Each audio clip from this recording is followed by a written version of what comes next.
the presidential race in uncharted territory. In more than 2 centuries of democracy, American voters have elected only one black president and never a woman, a record that makes even some black voters wonder if Harris can crash through the hardest ceiling in U.S. politics. Well, this here is the one. The most existential, consequential, and important election of our lifetime. Harris would face other big challenges. If promoted to the top of the ticket, she would have barely 3 months to campaign and unite the party and donors behind her. Yet many Democrats are excited about her chances. At 59, Harris is 2 decades younger than Trump and a leader in the party on abortion rights, an issue which resonates with younger voters and Democrats' progressive base. Proponents argue she would energize those voters, consolidate black support, and bring sharp debating skills to prosecute the political case against the former president. In a hypothetical head-to-head matchup, Harris and Trump were tied with 44% support each in a July 15th and 16th Reuters Ipsos poll conducted immediately after the assassination attempt against Trump. Trump led Biden 43% to 41% in that same poll, though the 2 percentage point difference was within the poll's 3 percentage point margin of error. And Harris's approval ratings, while low, are a tick higher than Biden's.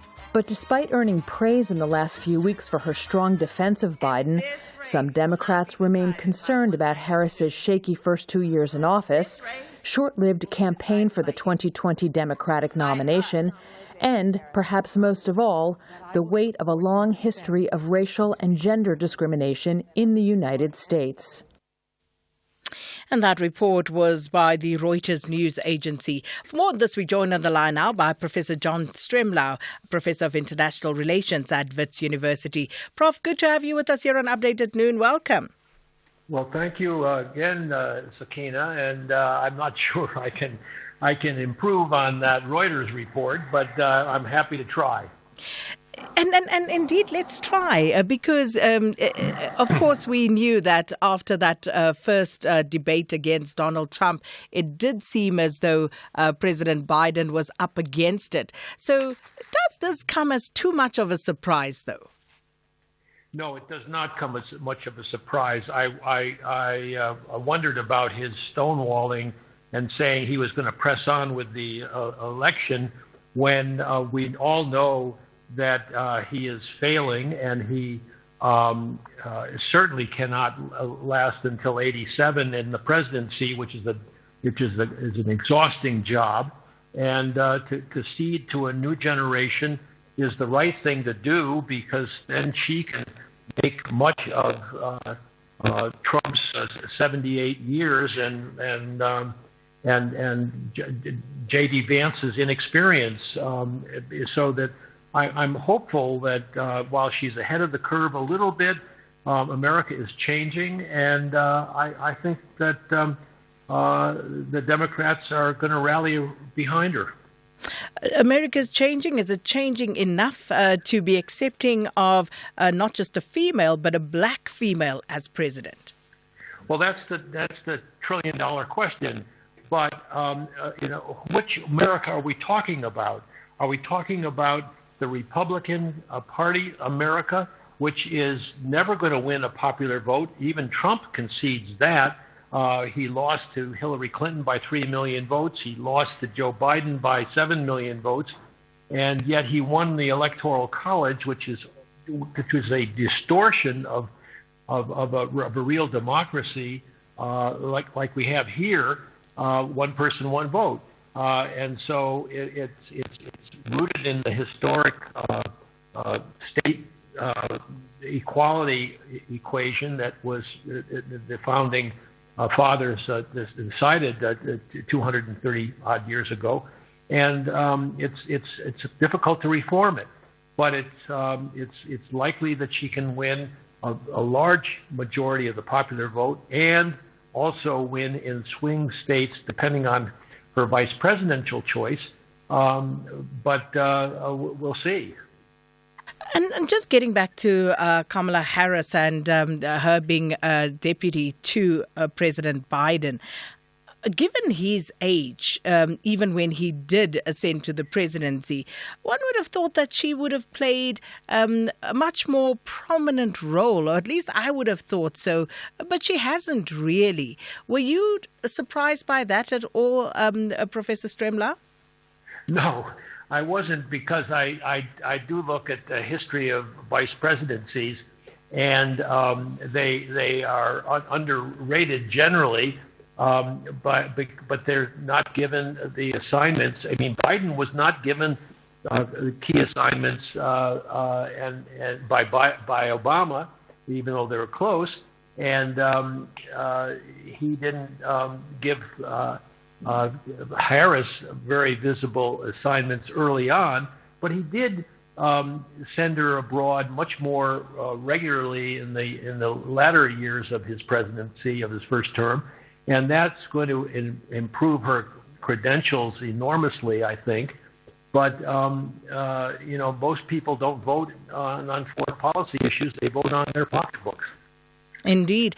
And also, I'm just wondering about the United States. Here's Joe Biden, 81. He'll be turning 82 soon. So you have this octogenarian whom many of us from afar have been looking at, thinking, but surely he cannot go for another term. And up until last night, he was actually seeking re-election.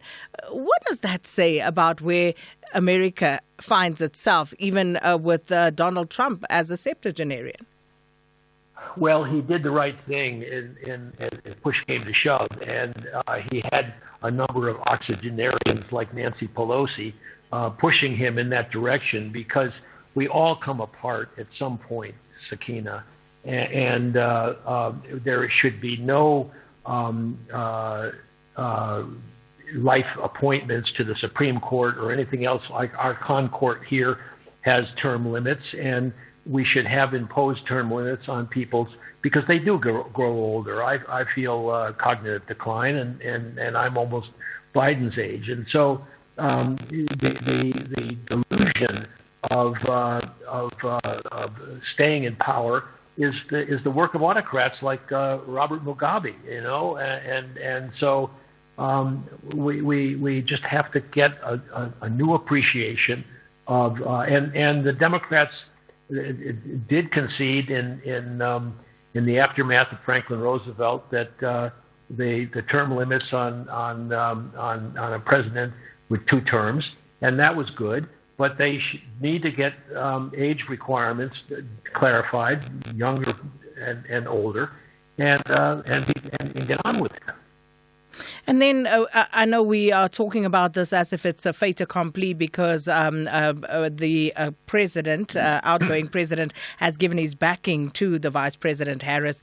But of course, there is still some ways to go. We are waiting to see. She is the front runner. But again, who is she likely to look to as a running mate? And is there anyone else that could possibly come out and upset the apple cart at this stage? Well, I don't know. On the latter question, Joe Manchin, the peculiar obstructionist, who is, in a Republican state, but he's a Democrat. He was a Democrat. Now he's an independent. Is threatening, or appears to be positioning himself to challenge her on the floor of the convention, but I don't expect that they will do so. But on your first question, who will be the vice president? It seems like the contenders that would have, in an open competition, had there been time, have stepped to the fore. People like Whitmer and the governor of Michigan, and you can name a dozen others. Have decided that they're going to compete for the vice presidency.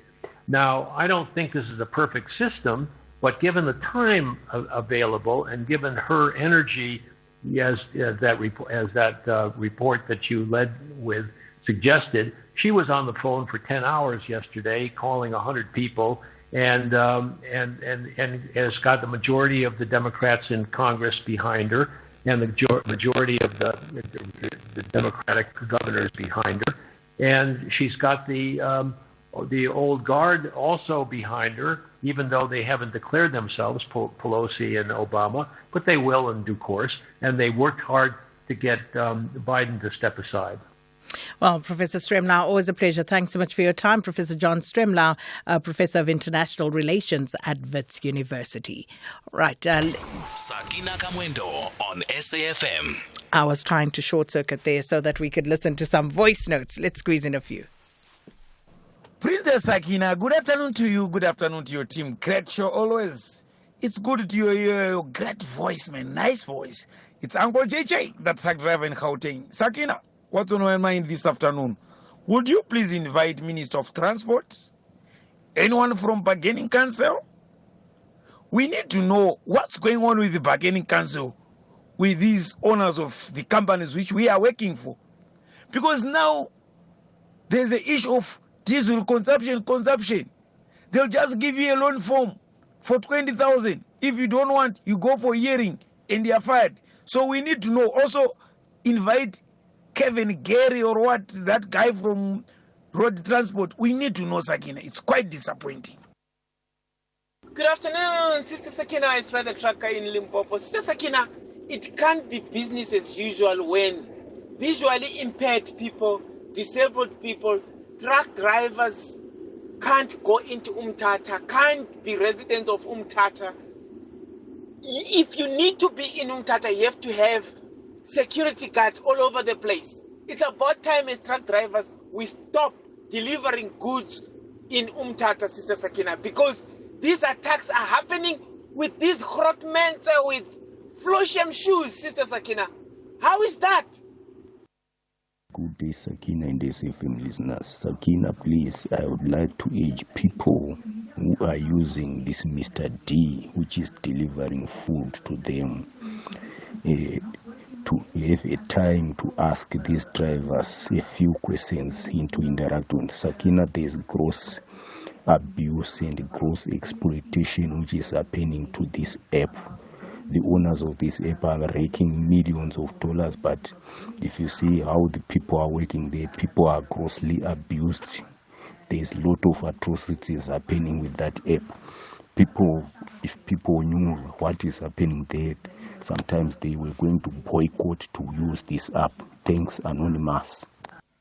Anonymous, please drop me an email. I'd love to hear what it is that is going on. But as you say, perhaps if one does encounter them, just try and find out a little bit more. Ayanda, thanks so much, Ayanda, for that message. Tidiso says, I'm very happy for Kamala Harris. Wish her very well. And this one is from Mutonga, who says, SK, now that Herman Mashaba has changed his tune, will he be called a flip-flopper? Or for him is a stabilizer? South African politics, never say never. And I think that is the perfect note on which to end it. Thanks so much, everybody, for being with us and tuning in this afternoon. We'll do it again tomorrow at 1:00. Here's Mudupi Makhalimele with your latest news.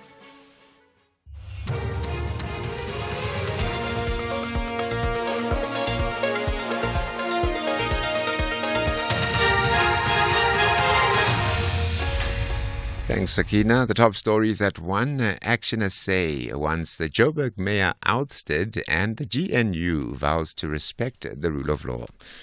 A very good afternoon. In a surprise turn of events, Action SA has announced that it'll vote with the ANC in the city of Joburg if the party agrees to remove Al-Jama councillor Kabelo Kwamanda as Joburg mayor. This is despite the party saying on numerous occasions that it would never go into bed with the ANC. Action SA has briefed the media in Rosebank, Joburg on the outcomes of its Senate meeting this past weekend. Party leader Herman Mashaba says they will now vote with the ANC in Joburg on an issue-by-issue basis.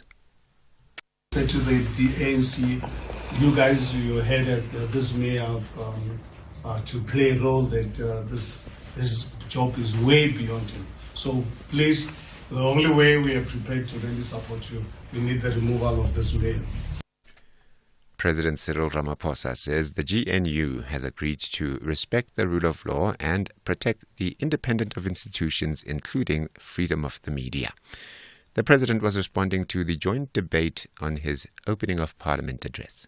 As parties to the Government of National Unity, we are in agreement on the importance of entrenching our constitutional democracy and the rule of law. We will continue to exert our every effort to safeguard the independence of our institutions, particularly the judiciary, the freedom of speech, the freedom of the media, and the work of institutions that support our democracy.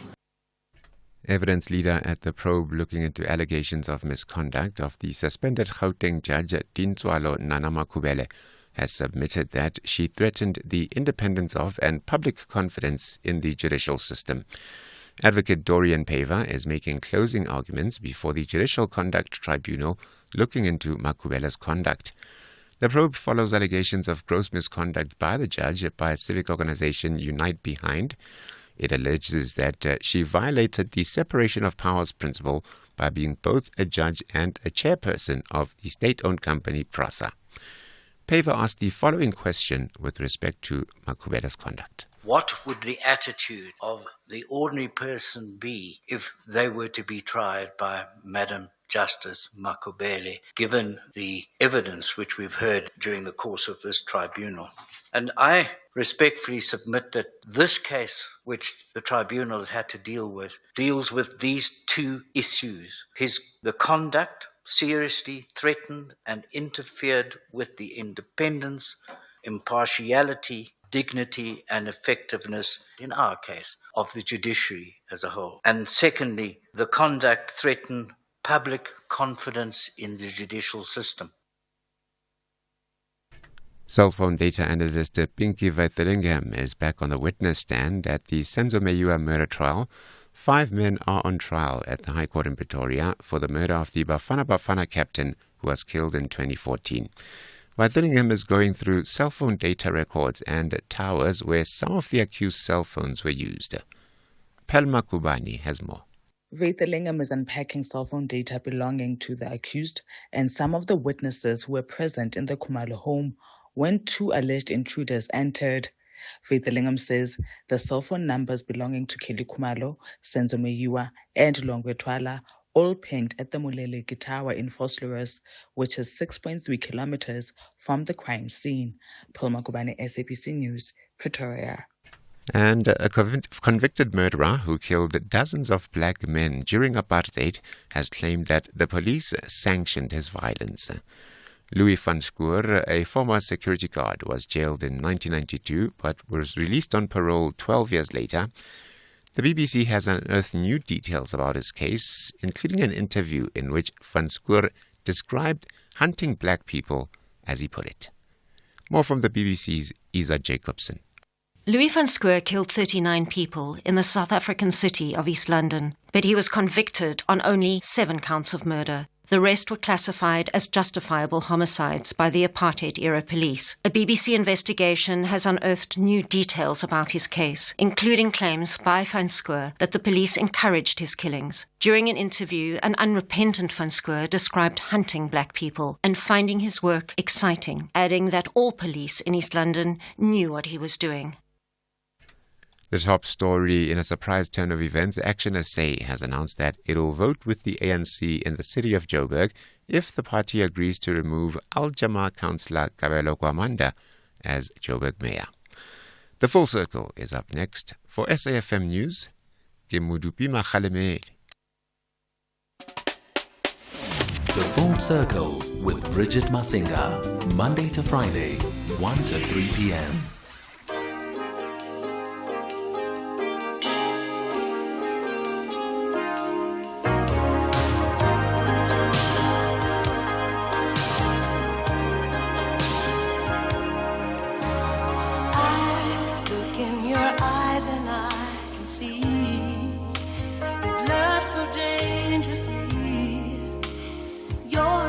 Trusting your heart to anyone.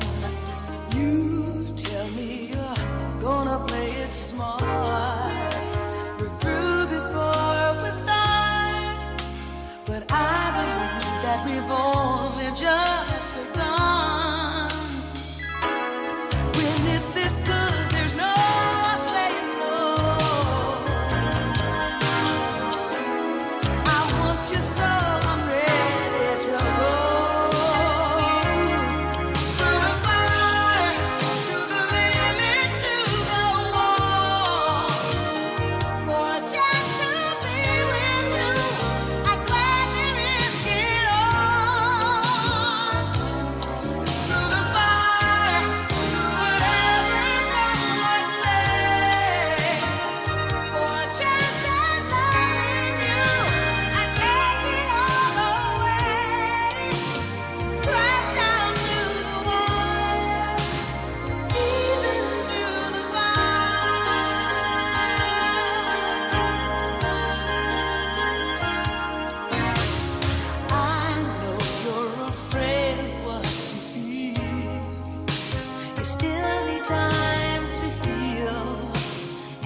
dream goodbye. When it's this sweet, there's no saying no. I need you so I'm ready to go. Through the fire, to the limit, to the wall. For a chance to be with you, I'd gladly risk it all. Through the fire, through whatever comes what may. For a chance in loving you, I'd take it all away. Right down to the wire, even through the fire.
So a lot of people don't know that initially she was actually displeased at Kanye West sampling Through the Fire for his breakthrough single Through the Wire, which also takes a play on words from the chorus of the song.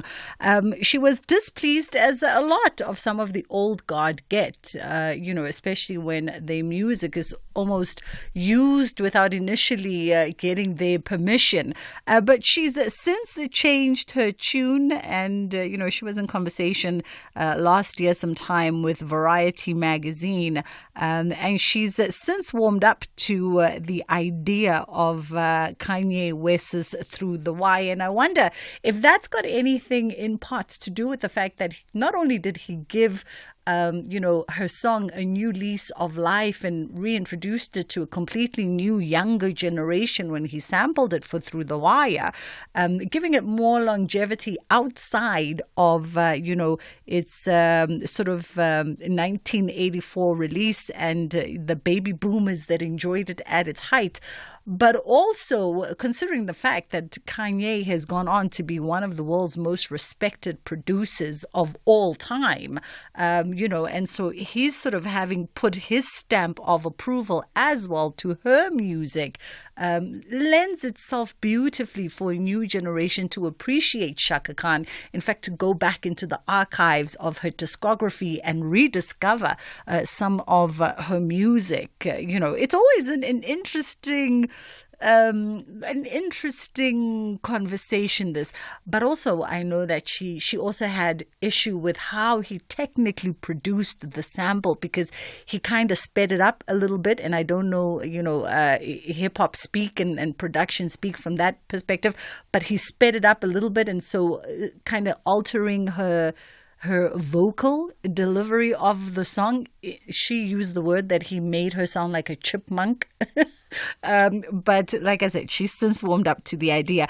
Behind production of this original song, by the way, was one of the world's most respected producers of all time. And he himself has 16 Grammys behind his name and just under 50 Grammy nominations, and was behind some of the biggest names of R&B and pop music of all time.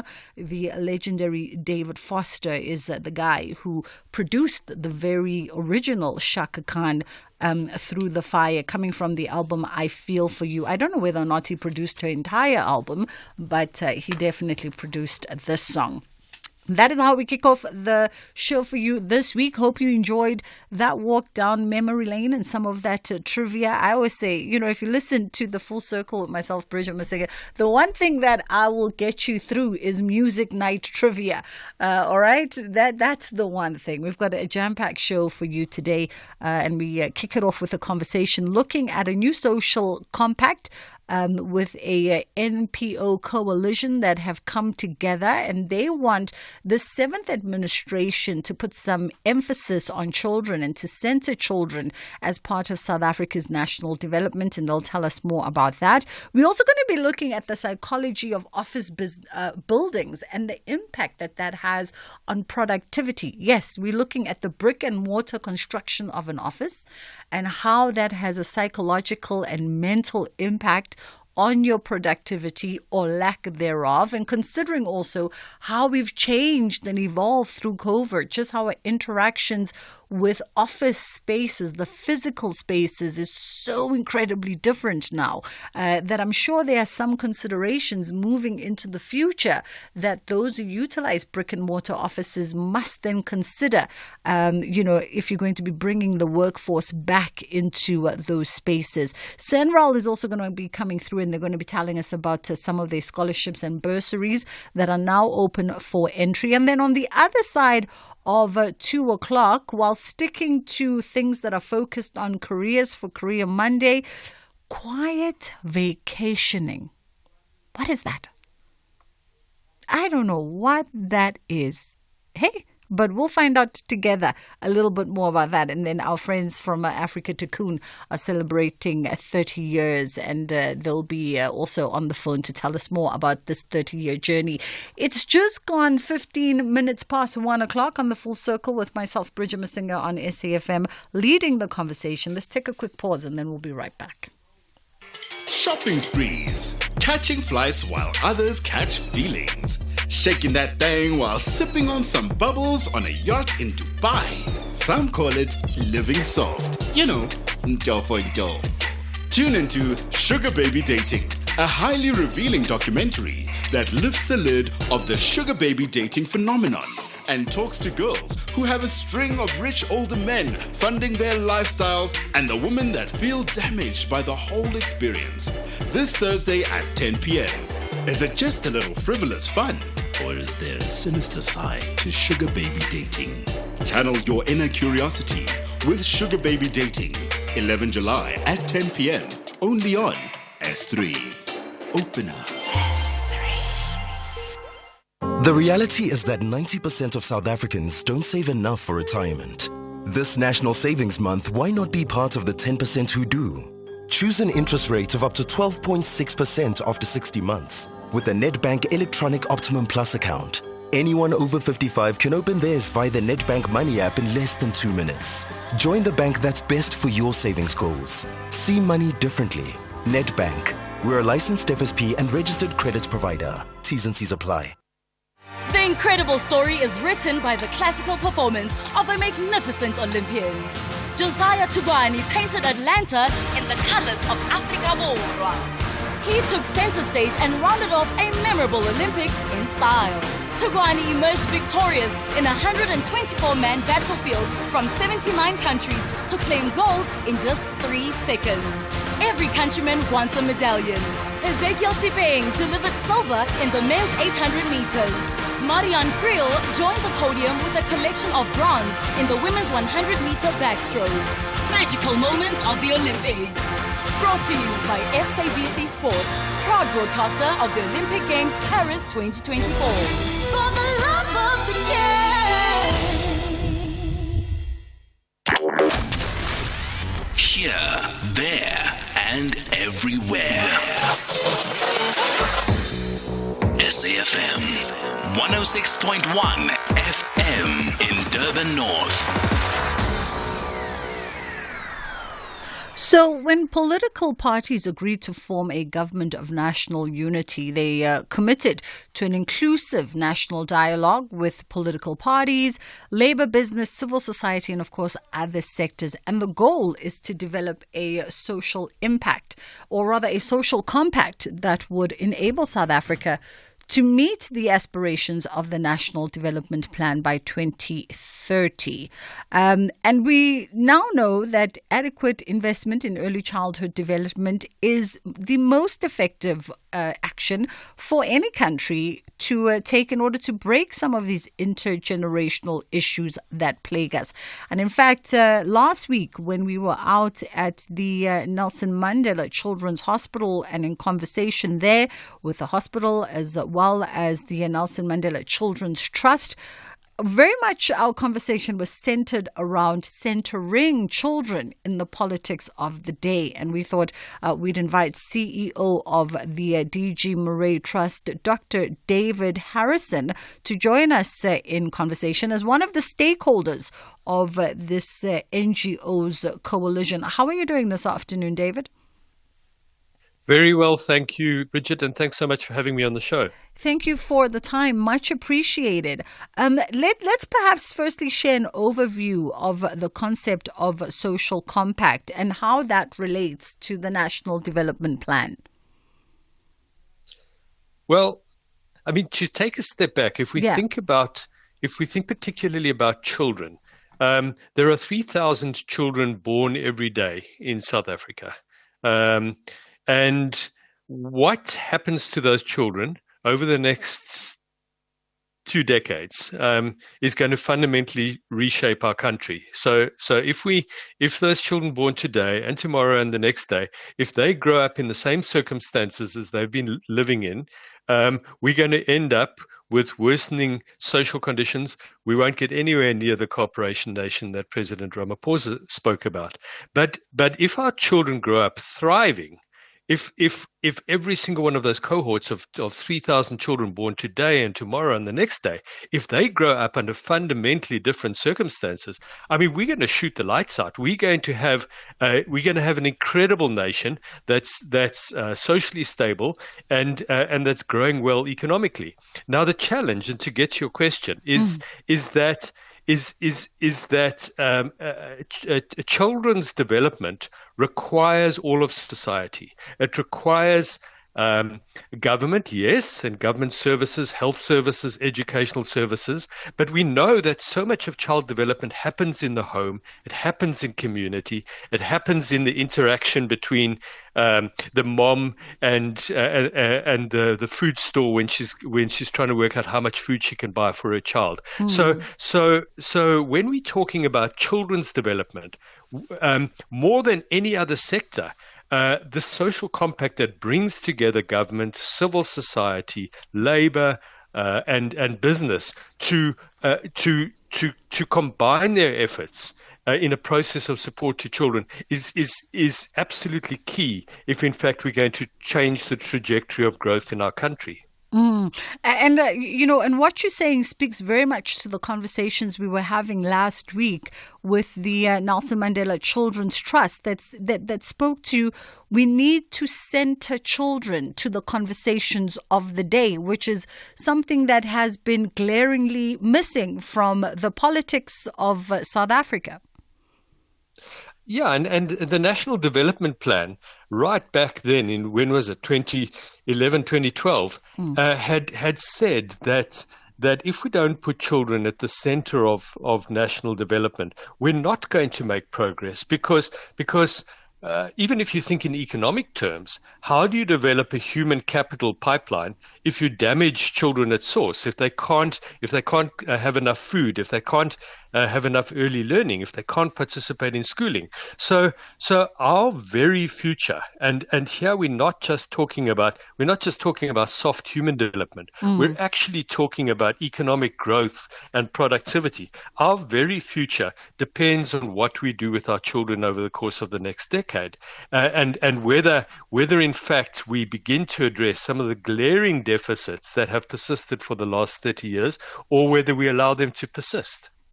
So then, Dr. David, how does then business and the government of the day sort of pull together, the stakeholders within the social compact? How do they then pull together moving into the future? And what are the most pressing items that should be tabled in the here and now? Well, we've been working with the presidency, and the idea there is to get the president and the presidency to take the lead. To put children at the very center of government. It has to come from that level. We know from many other countries that have done that have created this national branded program for children that everybody feels part of, whether you're in civil society or government or the private sector. But everybody can get behind a strong brand for children with clear mandates, clear areas of responsibility. That sort of phenomenon is what's brought about significant change in countries like Brazil and Mexico and Chile and other countries. So we need to learn from that. And so we've been working with the presidency to work exactly on this national strategy to accelerate action for children and to define clearly what needs to be done by government and what can't be done by government alone, and where gaps need to be filled and where synergies need to be achieved. They need to be achieved through the type of social contract you're speaking about. Now the priorities are pretty straightforward. Yeah. I mean,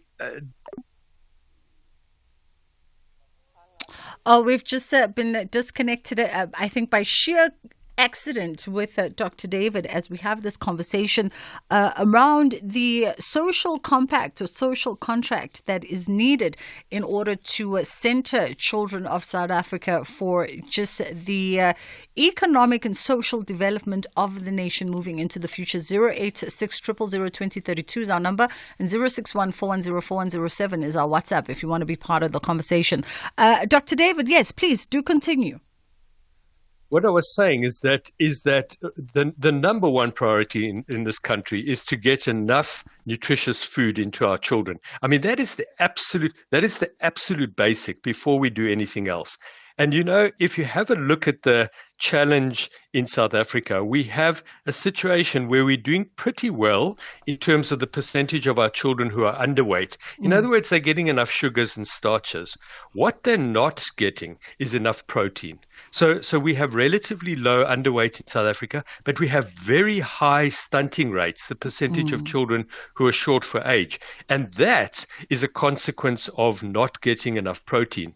So we have to redefine our food security problem in South Africa as a food protein problem, and we need to work together to reduce the price of a basket of essential high protein foods to make them more affordable to families. And that requires government and business to work together in a very practical, operational way, not just signing documents of cooperation, but really putting where their money is and ensuring that that type of strategy, a basket of high protein foods, are made available, and where government and business chip in to make sure that it happens. Yeah. And in fact, I think, all these sort of agri-economists that we speak to on the show have definitely schooled us in knowing that it's not so much a food productivity issue that we have as South Africans. It's a food affordability issue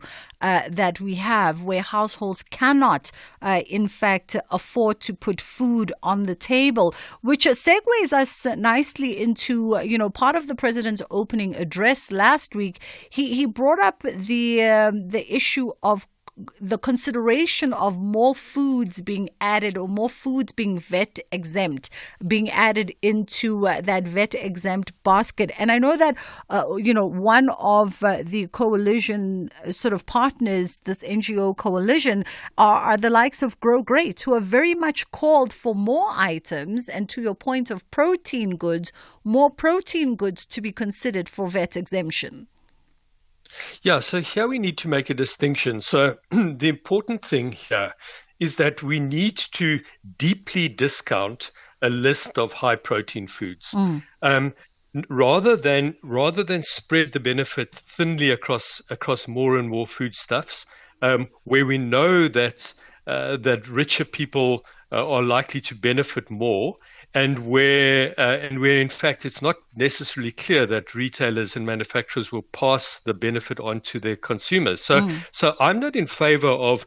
I definitely think we need peanut butter and chicken, particularly frozen chicken pieces. We need those to be zero rated because those are high protein foods. But we need to now zoom in on high protein foods and find a way to treble discount them. First, by making sure that they're all zero rated. Second, by industry being willing at least for one food label to make sure that they are provided at cost to the consumer. In other words, they waive their profit. And third, by government coming in and providing a retail subsidy that matches the amount that industry puts on the table. It's that type of thinking that reduces, that would allow a basket of high protein foods to be provided at sort of 70-75% of the current price, that will begin to shift consumer practice, that will begin to make inroads into our high stunting rates. I wish we had more time today because I'm pretty sure some folks want to interrogate specifically that zero-rated poultry suggestion a little bit further, but perhaps on another day. For this afternoon, we thank you so much for your time. That was Dr. David Harrison, who is the CEO of the DG Murray Trust. And of course, they are calling for a more children-centered and more children-focused national development for South Africa. Of course, it's fast approaching 1:30. Madupi is standing by with the headline news, and then we come back on the other side of this and we look at the psychology of office buildings and the impact that may or may not have on productivity. Thank you very much, Sister Bridge, and a very good afternoon. In your headlines at 1:30, in a surprise turn of events, Action SA has announced that it'll vote with the ANC in the city of Joburg if the party agrees to remove the Al Jama councillor Kabelo Kwamanda as city mayor. Evidence leader Advocate Dorian Paver has labelled suspended Gauteng judge Dintswalo Nanamakubele as an unsatisfactory witness in the probe looking into her alleged misconduct. And a new report by the medical charity group Doctors Without Borders has detailed horrific violence in the ongoing civil conflict in Sudan, including attacks on hospitals and clinics. Details of these and other stories at 2. Bridget Masinga on SAFM. Just as a bit of a off-track side note, I think Sakina's conversation is still piggybanking in the back of my mind. It was interesting to see as Americans yesterday on social media, some of them hyperventilating, some of them exhibiting signs of distress, and some of them saying, well, listen, at the end of the day, it's a nice thought to think that Kamala Harris could come in as, the next president, but and admitting for themselves that, hey, but we are Americans after all. Sometimes we make decisions that surprise us. So that should be an interesting build-up. I did say off-ramping just a little bit with that side note. But now we are looking at the psychology of office buildings, rather, and the impact that may have on productivity or may not have on productivity. So the world is gradually transitioning sort of back to pre-pandemic routines, right? We're seeing that office spaces are now open. And there's still a reluctance, though, from some to sort of return back to traditional office environments. And people really have taken to working in hybrid situations or working off-site at coffee shops and such spaces. And some people actually prefer that kind of workspace. There's a significant number of people that say they prefer being out in the lifestyle element for their productivity. And so we thought we'd have this conversation with Lancier Collin, who is a principal director and architect at BPAS Architects, joining us in conversation today. How are you doing? Good afternoon, Bridget. I'm doing well, and yourself? I'm great, thank you. Cannot complain. So during COVID, we obviously saw this great shift towards sort of home spaces being used as office spaces, off-site workspaces. And now, 4 years post-COVID, we sort of gradually seeing people moving back towards traditional office spaces, albeit very reluctantly. If I'm to close my eyes even and take a look at SABC, a lot of people still choosing very much to work from home. Yeah, I think a lot of. I think it's a preference. I think it's also businesses how they are operated. But the fact that COVID was let's almost a pivot how we start looking at our work environment. So the building itself, the office is there. I mean, it stands. It's been built 10, 15 years ago, but the space inside definitely are changing. Absolutely. And I think that also speaks to this conversation around the concept of environmental psychology. Firstly, help us understand, what exactly that means, because it almost seems like an abstract an abstract concept for those of us who are not in the space of architecture. See, architects, they like those funny words, but so we have our moments, but I think it's a combination as the two words are meaning. But environment is basically referencing to our spatial arrangement or the space that, or the space that you move in, that like a passage or a entrance or the office. So that's the environment. And the psychology part is the one that we all know about. It's how you feel, how your mood setting is, how you feel about something, how you experience something. So that ties up with your sensory experience, which then has a direct effect in terms of your cognitive thinking. But I don't think it's that complicated. I think we can make it complicated. But simplistically, it's how you experience and how you feel in that environment. Yeah. And this is an interesting thing to sort of conscientize, and obviously I speak from, a person who does not engage your world, but it seems like an interesting thing to conscientize how we move within spaces in South Africa. I'm thinking that there are European societies that I know were already incorporating psychology into how they develop spaces, but for us, I don't think that was something we were considering 10, 12, 8 years ago. You are right saying that. It's not a new concept to architects. It's very much part of the learning curve, but it's applying that in reality and then where we are today. If you go onto social media platforms, you will see there's a big debate currently happening about our shopping centers and the experience that you as a user have there. And the lack of actually having a interfaced experience, such as how you can have more than just a shopping experience, but actually having a lifestyle experience. So psychology is becoming a more a trend into architecture, but it's always been there in terms of the principles of psychology in terms of how you design a space, a building, and the environment. Let's look at, because I don't want to get, when you mentioned malls, I had this thought going through Fourways Mall just this past weekend and looking at all the dead spaces after their big revamp and thinking surely they should be finding a way to get your mind and your emotions moving in these various dead spaces, but that's a conversation for another day. Let's talk about some of you know what I'm talking about. Let's talk about some of the key elements in an office building, in a professional setting, that might perhaps need to be considered or are already being considered in the world of architecture when it comes to influencing the psychology of employees and how they engage with particular spaces in order for there to be productivity. I think if we use offices as an example, pre-COVID, I think a lot of offices were based on a very traditional setup. There was a move towards open plan many years ago, and it was a new concept. And it actually was drawn into our commercial buildings as a passe in terms of offices and even in hospitals to a great extent.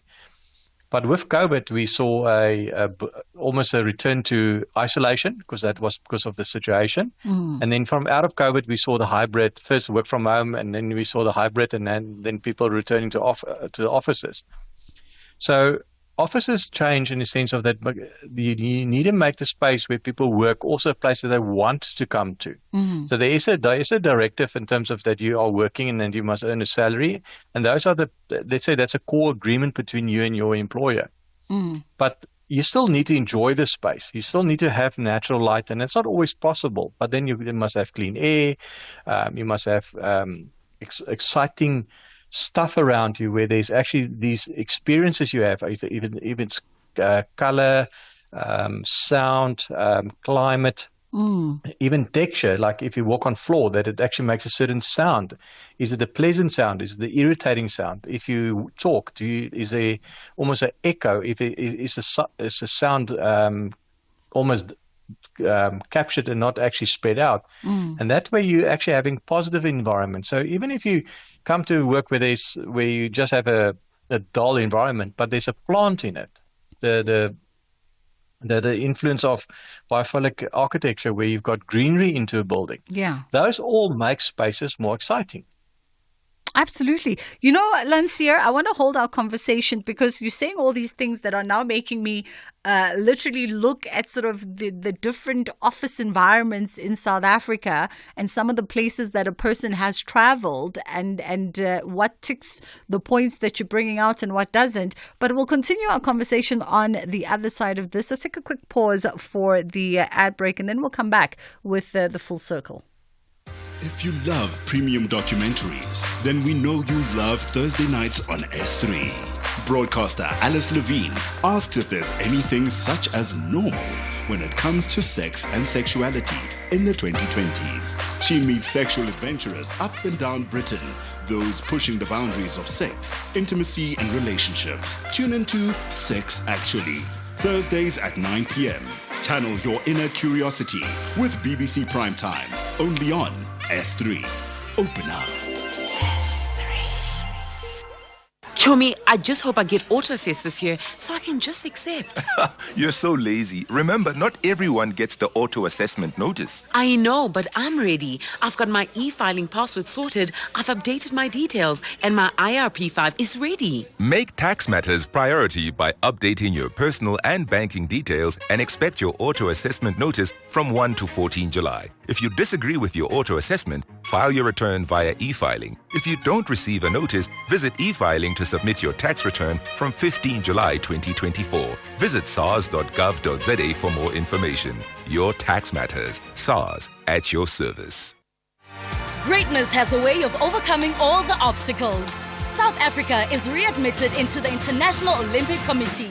The Afrika Dzonga flag was flown by marathoner Dan Dow at the opening ceremony of the Olympic Games Barcelona 1992. Elana Meyer rose to the occasion with a silver medallion in the women's 10,000 meters. While tennis doubles pairing of Wayne Ferreira and Pete Norval grabbed another silver. Second and silver medalist representing South Africa, Wayne Ferreira and Pete Norval. Team Africa Jibembe. Magical moments of the Olympics. Brought to you by SABC Sport, proud broadcaster of the Olympic Games Paris 2024. For the love of the game.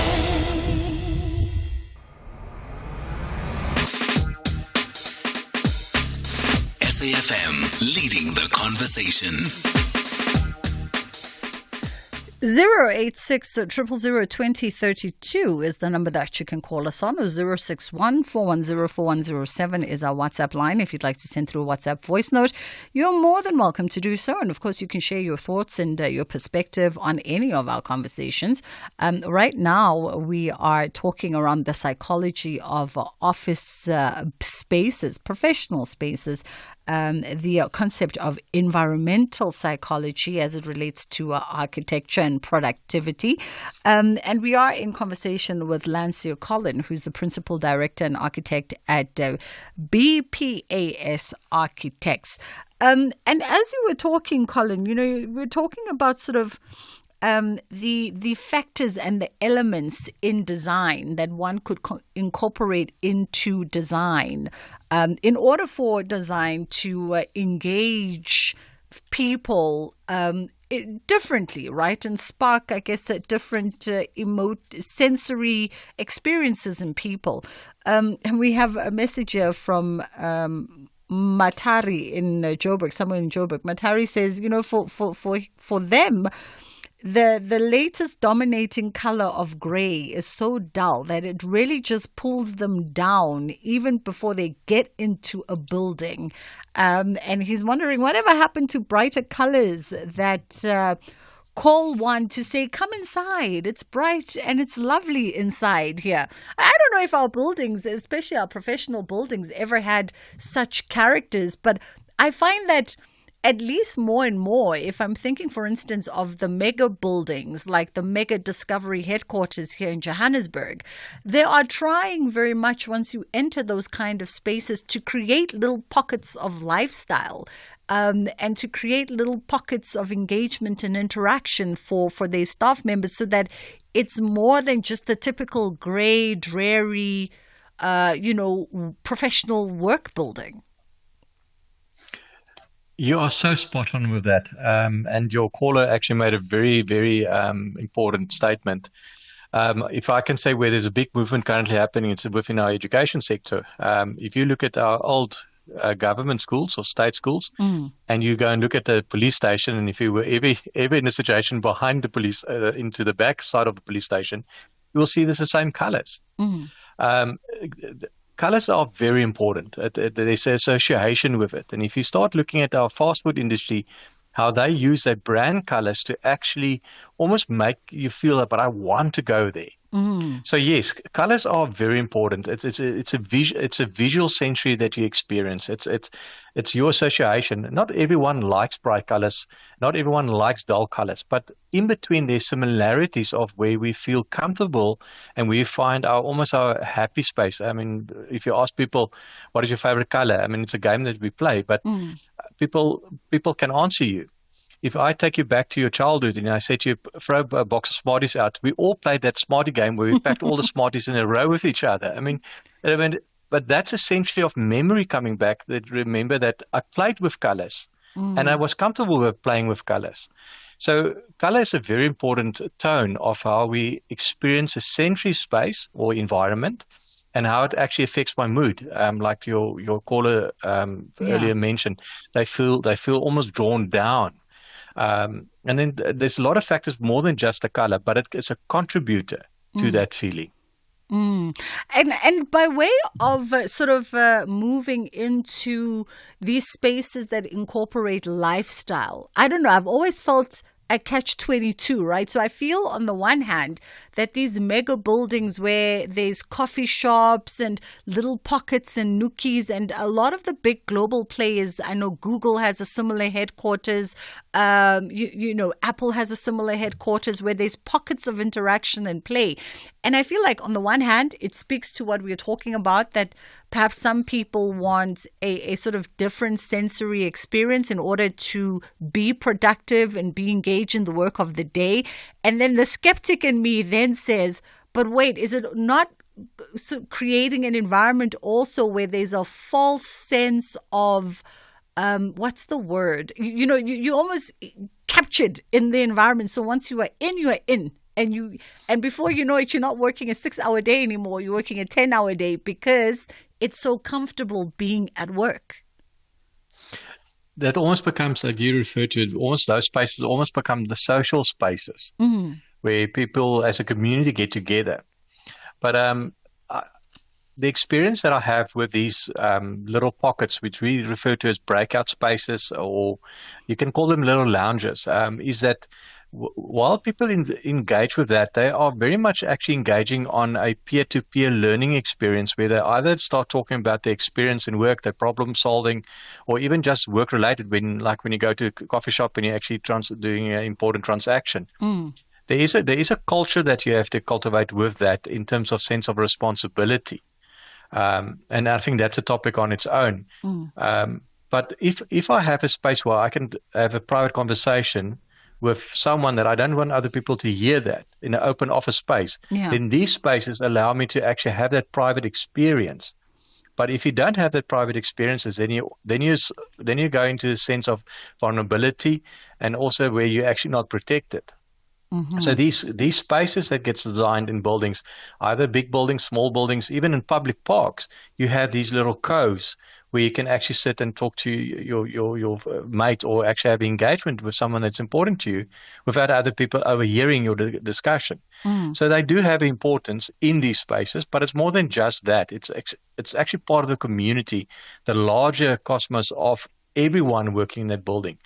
It is unfortunately a situation where you have to go through a security protocol to engage in that space if you go, let's say, to a corporate building such as the Discovery One building. But if you go to Cape Town Waterfront, you can engage for all those buildings, and all these little lounges are created in this space where people walk. So that you have where you can actually have lunch, you can actually sit and read a newspaper. It becomes so multiple of usage that it's actually only no longer just meant for a pedestrian moving past, but it's also now for a person that wants to take a pause in that space. And as you talk about sort of the those spaces, right, and their functionality for sort of engagement and peer on peer engagement, then it also brings me to think, how do then companies strike that balance, the balance of creating work spaces and being considered in the design of buildings so that you, on the one hand, providing privacy and places where those who work in isolation, those who sort of, because it's various personalities, right? Those who prefer to work by way of engaging others and being in spaces with others. How do you strike that balance to have the collaborative spaces, the private spaces, the quiet spaces, the open spaces, that speak to the various personalities that play in your environment? Very difficult. Because as you said, you've got all these different personalities, but with the personalities comes different almost requirements and expectations and deliverables. I think from the design point of view, when you look at a space and you need to plan for these personalities, you will take lead from your brand, from your client. So let's say if it's a corporate company, you will take lead from their ethos, their values, and you will incorporate that into your design. Not all spaces are the same, and nor are all outcomes the same. You have to be product specific, but also very conscious to who is your user. And you use that science of the user experience and user-centric as principles to draw those outcomes into a let's say your design space. And if I may use the example, if you have these corporate environments where you have these coffee shops and you've got all these commercial engagements and trees and the waterfalls and all that, but you don't have that in a factory shop where people are manufacturing machinery and they just have a canteen that is actually normally tucked away under a slab. Now, if you change that canteen into a almost like a slow lounge like you get at the airport, put it on a peripheral of the windows, and you actually have outside space with patio chairs and verandas and all that, you will find that environment there becomes much more complementary to the employees than the one that's stuck under a staircase or in a corner of a container. Yeah. It's almost bringing value to the experience.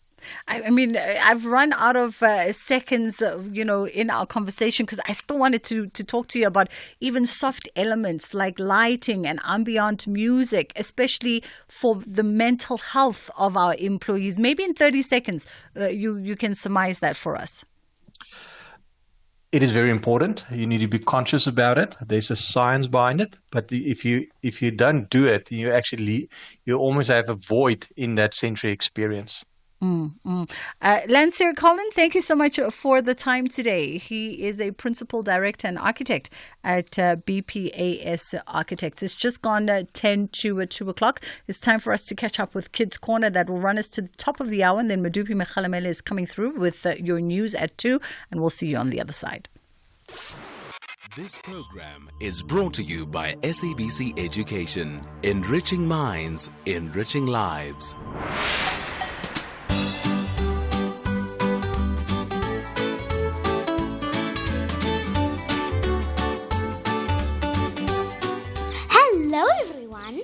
My name is Munira and I'm 10 years old. I have never cheated on homework, classwork and tests. I know that homework and classwork is very important and tests are our duty to be responsible and study for the test. In my opinion, the only possible way to cheat is... Wait, I wouldn't say it's cheating. It's more like a friend helping you out, I would say. Okay, back to the topic. The only possible way to cheat is if you were absent and you ask a friend for the work you missed out on. If you're the person who cheats in work, I recommend you stop, because if you get caught, you will be in a lot of trouble. The teachers will call your parents and your parents will be so embarrassed. So I recommend you stop. Thank you for listening, ladies and gentlemen. Have a good day. Hello everyone, my name is Ashley Kavamba. I have never cheated on any of my given schoolwork before. I think it would be a good idea if teachers and schools were to punish children who cheat by handing them detention or giving them no marks for the work they cheated on. I really do think there are many better ways to deal with challenges in your schoolwork than cheating, because if you don't understand the work given to you, ask your teacher to re-explain the work so you can better understand it, or ask a friend or classmate who you know is really good in their work for assistance. I think the consequences for cheating could be heavy punishments, and if the child were to do really well in their schoolwork because of their cheating history, teachers could have a hard time believing that they completed the work by themselves. Cheating can have an impact on others because teachers will become more stricter in the work they give to their learners to ensure they do not cheat, which is a good thing, but it can sometimes throw a lot of unwanted pressure towards the learners. Hello everyone, I'm Mushfika Talib. I've actually never cheated on any of my school tests or assignments, but I do know of people who have. In my school, cheating on any schoolwork is strictly forbidden and discouraged. How teachers should handle learners who cheat is by giving them punishments such as detention or fail them for that exam that they cheated on, since it's unfair to those learners who are actually listening to the rules. If you are struggling with your schoolwork, I think there are much better ways to pass instead of cheating. You can get involved with tutoring or extra classes at your school. Try looking for more help and study until you're confident in your schoolwork. Thank you for listening. Goodbye. Good day, my name is Munei Angel Nengabela. No, I have never cheated on my schoolwork. And how I do think teachers and schools should handle students who cheat is that the students must be punished, but not in a very bad way, but then they must be punished in a way that they will not cheat again. Yes, there are better ways to deal with challenges or difficulties in schoolwork rather than cheating. You can go on the internet and search about what your assignment is about, or you can ask a family member and they could help you. What I think the consequences are of people who cheat and the people around them is that you can get your whole classroom in trouble because of what you did, and also you will never understand anything if you cheat, because it's better to do the work, the assignment, and you understand what you did so that you can be able to revise. Even when you revise your assignment, you know that I did it like this and like that, rather than cheating, because when you cheat, you will basically not understand what you wrote in your book. Thank you and have a lovely day. And let us encourage each other to understand why cheating in their schoolwork is not good. My name is Lorraine. No, I don't think there is a reason to cheat on my schoolwork. No, I don't think cheating is okay at any time of my life. I never want to cheat, ever. Teachers should put cameras to see who is cheating, and if they find anyone cheating, they should be sent to the principal's office. For children who have been found cheating, they should be sent to detention for cheating in class and also get expelled if they are found cheating many times. The no cheating rule is very important to me, because if I cheat, I will never learn how to do things. For example, if I cheat cheat on long division with 2-digit numbers. I will never learn how to do it. And then when the test or exam comes, I will not be able to do it. So please, do not cheat on your schoolwork or academics so that you can learn how to do things yourself. After all, cheating is the same as lying, and that is not good.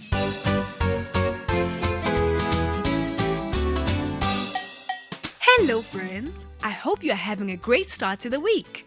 Today let's talk about why cheating in school is never a good idea. Nowadays, many students resort to cheating on tests and assignments. Technology is getting better and better with artificial intelligence. But you need to understand that using artificial intelligence apps to complete homework and assignments can be convenient, but it can also be considered cheating. While it may seem like a quick way to get good marks, it's not the right path to take.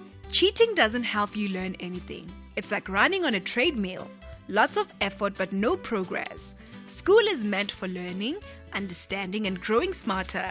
Cheating only hinders this process. It's like pretending to play a game without actually playing it.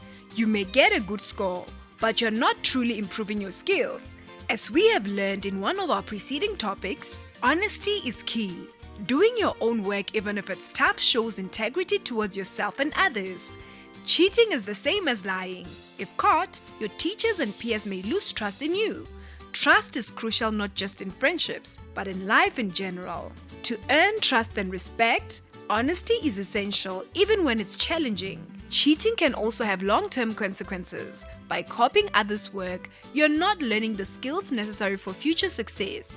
It's like trying to build a tower without learning how to stack the blocks correctly. It may stand temporarily, but will eventually crumble due to lack of proper foundation. Doing your own work lays the groundwork for a bright future. Think about the satisfaction of accomplishing something on your own.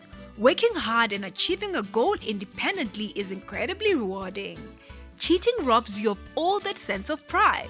So next time you're attempting to cheat, just remember that tackling your own challenges is the most rewarding way to learn, develop, and take pride in your own accomplishments. It's important to ensure that the work you submit reflects your own understanding and efforts.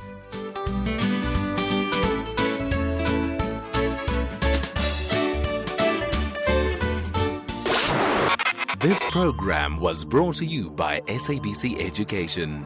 Enriching minds, enriching lives.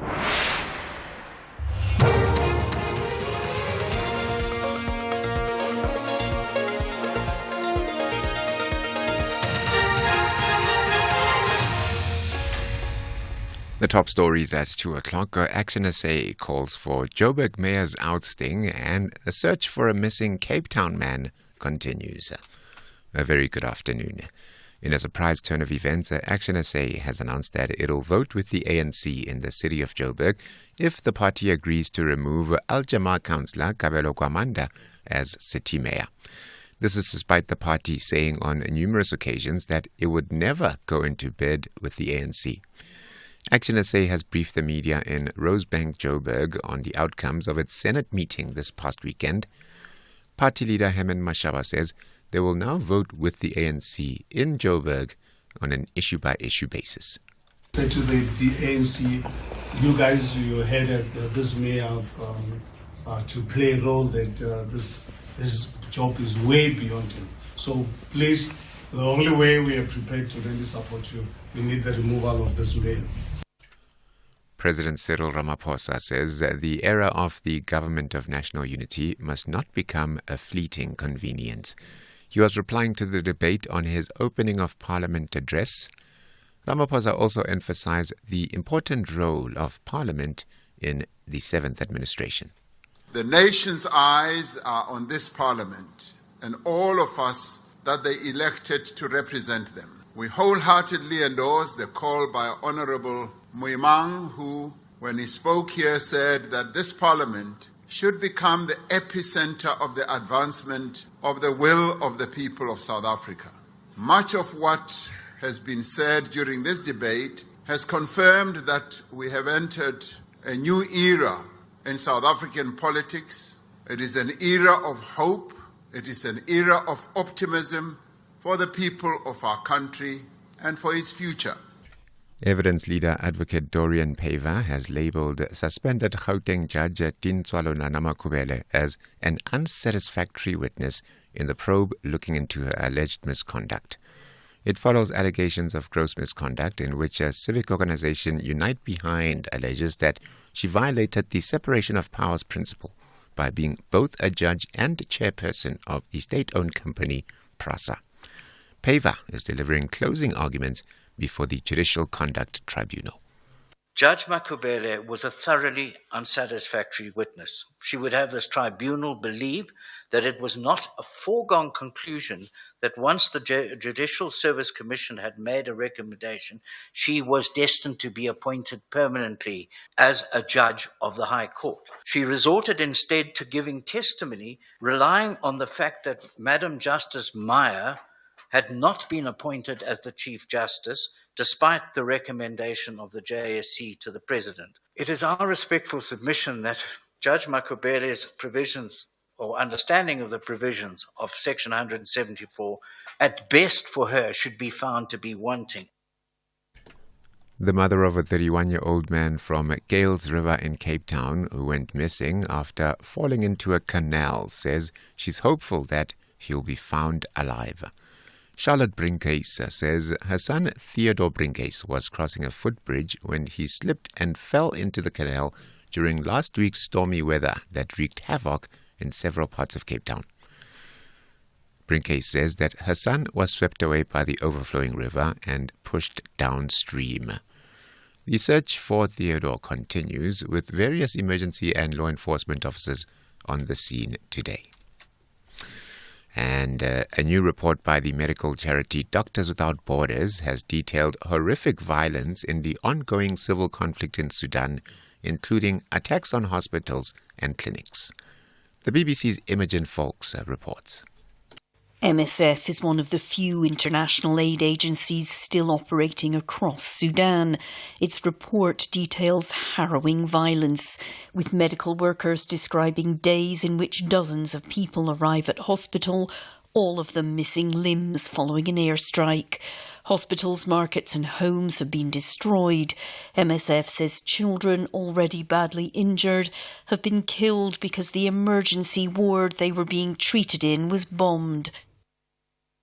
Recapping the top story this hour, in a surprise turn of events, Action SA has announced that it'll vote with the ANC in the city of Joburg if the party agrees to remove Al-Jamaz Gabelo Gwamanda as the city mayor.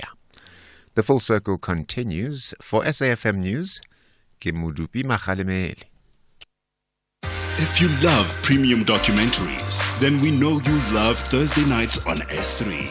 Broadcaster Alice Levine asked if there's anything such as normal when it comes to sex and sexuality in the 2020s. She meets sexual adventurers up and down Britain, those pushing the boundaries of sex, intimacy and relationships. Tune into Sex Actually, Thursdays at 9 p.m. Channel your inner curiosity with BBC Primetime, only on S3. Open up. S3.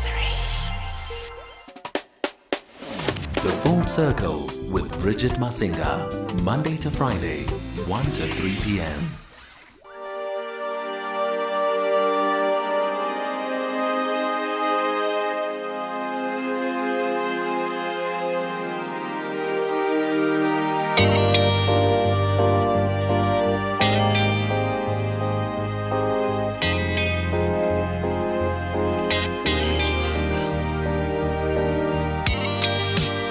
Let's take it back to the beach where we were young and carefree.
feel me.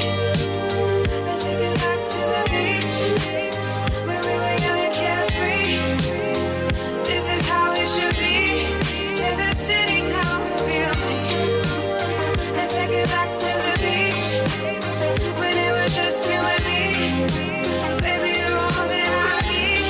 Say the city now, feel me. How long till we get there? I hear it calling me. Ain't it funny how we long for the way it used to be? The way it used to be.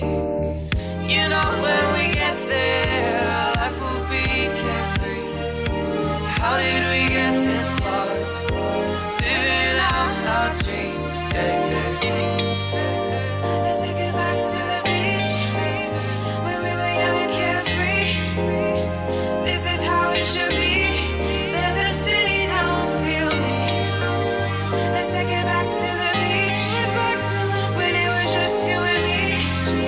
Baby, you're all that I need. Say the city can't feel good no more. There's too much bullshit, no. Always in the fast lane, always a fast lane. Say the city can't feel good no more. I need it nice and slow. Rolling with my pain, rolling it that way. Say the city don't feel me.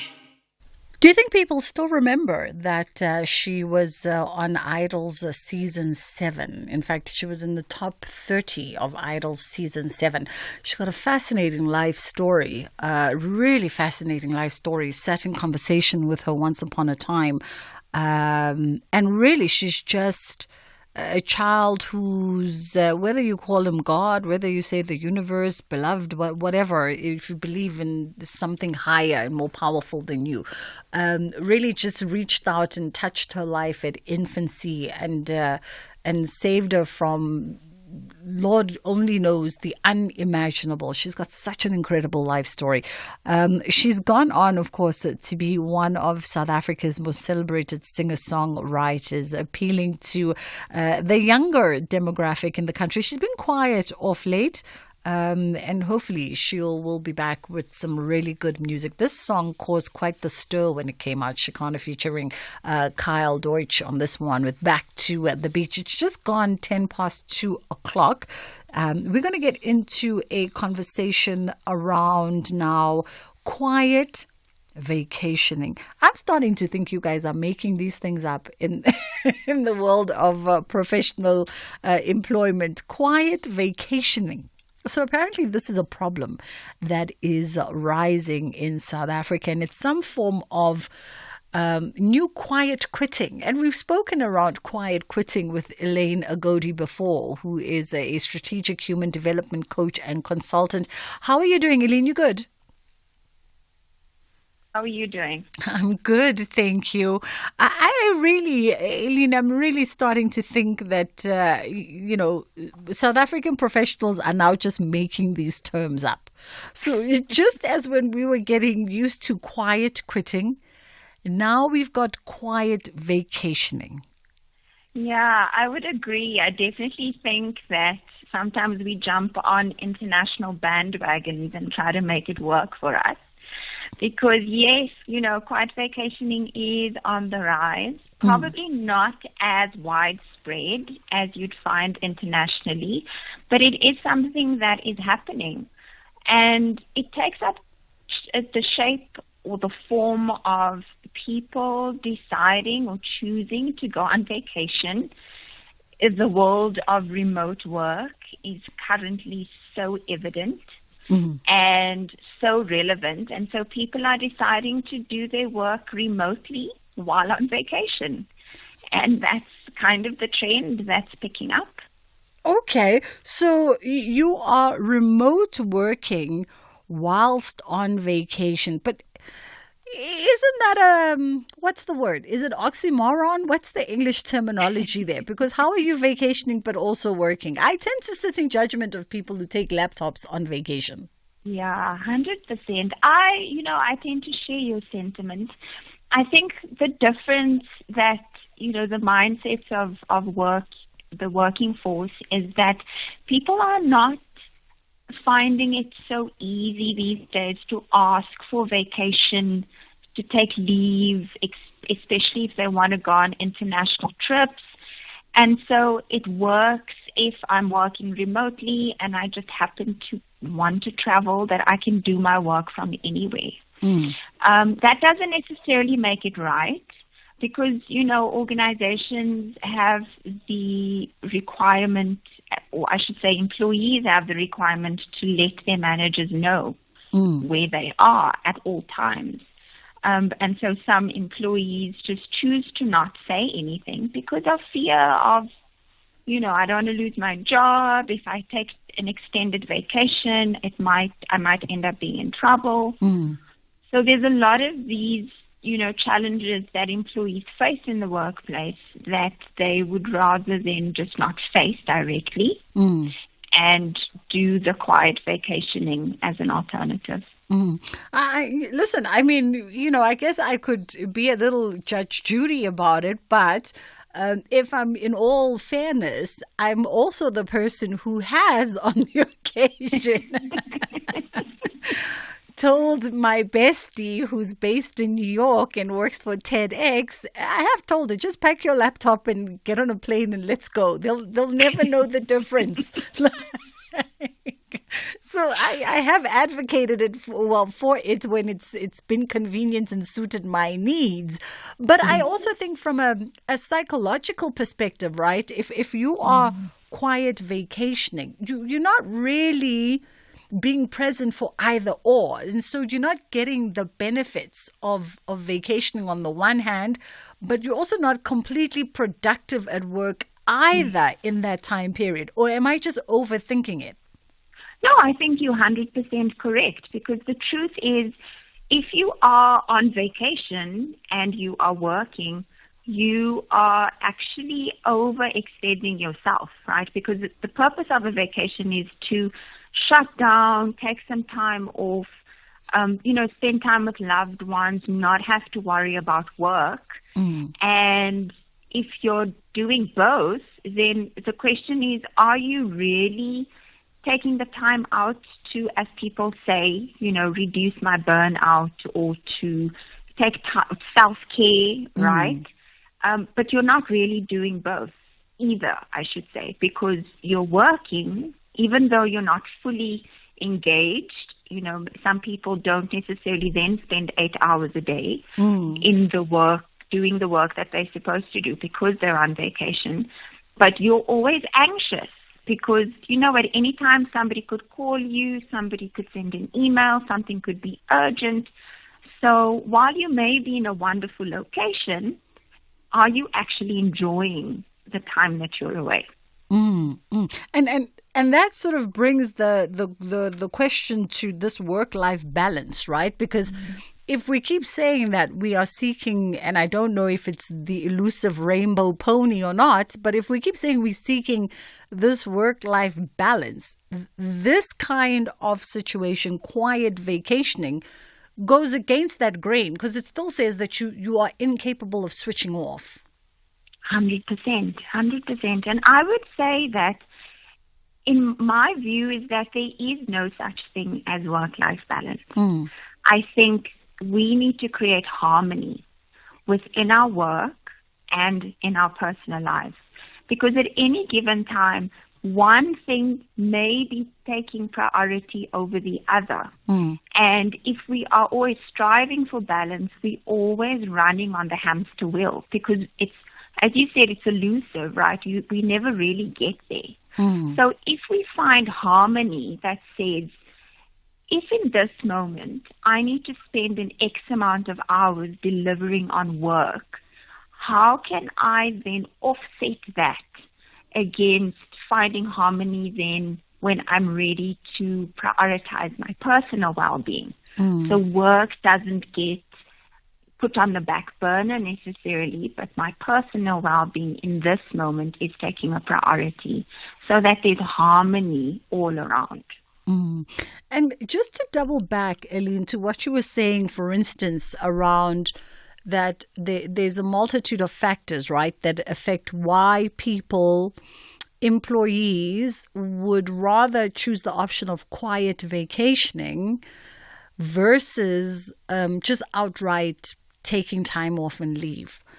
And I wonder, are we creating a society that is now putting so much pressure on productivity and availability of employees that we almost creating this emotional cycle of guilt and this anxiety and all the negativity that comes with not being available, with not being present, with not being there to answer the phone at first ring or respond to that email?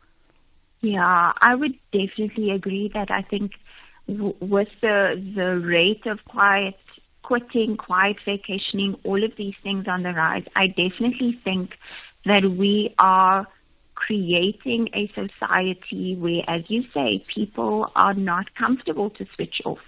It's almost becoming, like a factory line where we're expecting people to be always on in the morning, after hours, during your lunch break, where because of those kinds of cultures that are being perpetuated in organizations, people don't feel comfortable asking for time off because they are made to feel guilty, right? People are, I've heard recently for instance, in the mining industry that's so male dominated, that even female employees are struggling to be open and honest about, their female needs, wanting to start a family, and always needing to be on because they fear that they'll be victimized or they'll lose their jobs or their responsibilities may be taken away from them and given to other people because they may be seen as lazy or inefficient or unable to produce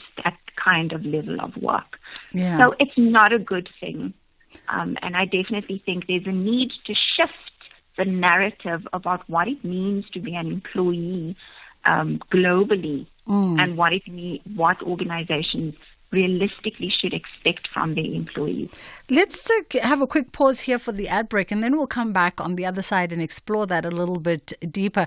They need to shift the sort of perspective or the expectations of what it is to be an employee. It's just gone 20 past 2 o'clock on The Full Circle with myself, Bridget Masinga, on SAFM, leading the conversation.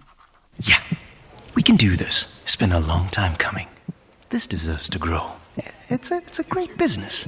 If they don't like it, someone else will. And fund me so I can expand. Maybe I can offer them shares. I need to retain equity for staff. It's going to be good for recruitment. Yeah. Possible begins with that one great idea. When Telkom enables entrepreneurs to make their ingenuity a reality, we grow local economies. Telkom. Possible begins here. Shopping sprees. Catching flights while others catch feelings. Shaking that thing while sipping on some bubbles on a yacht in Dubai. Some call it living soft. Dough for dough.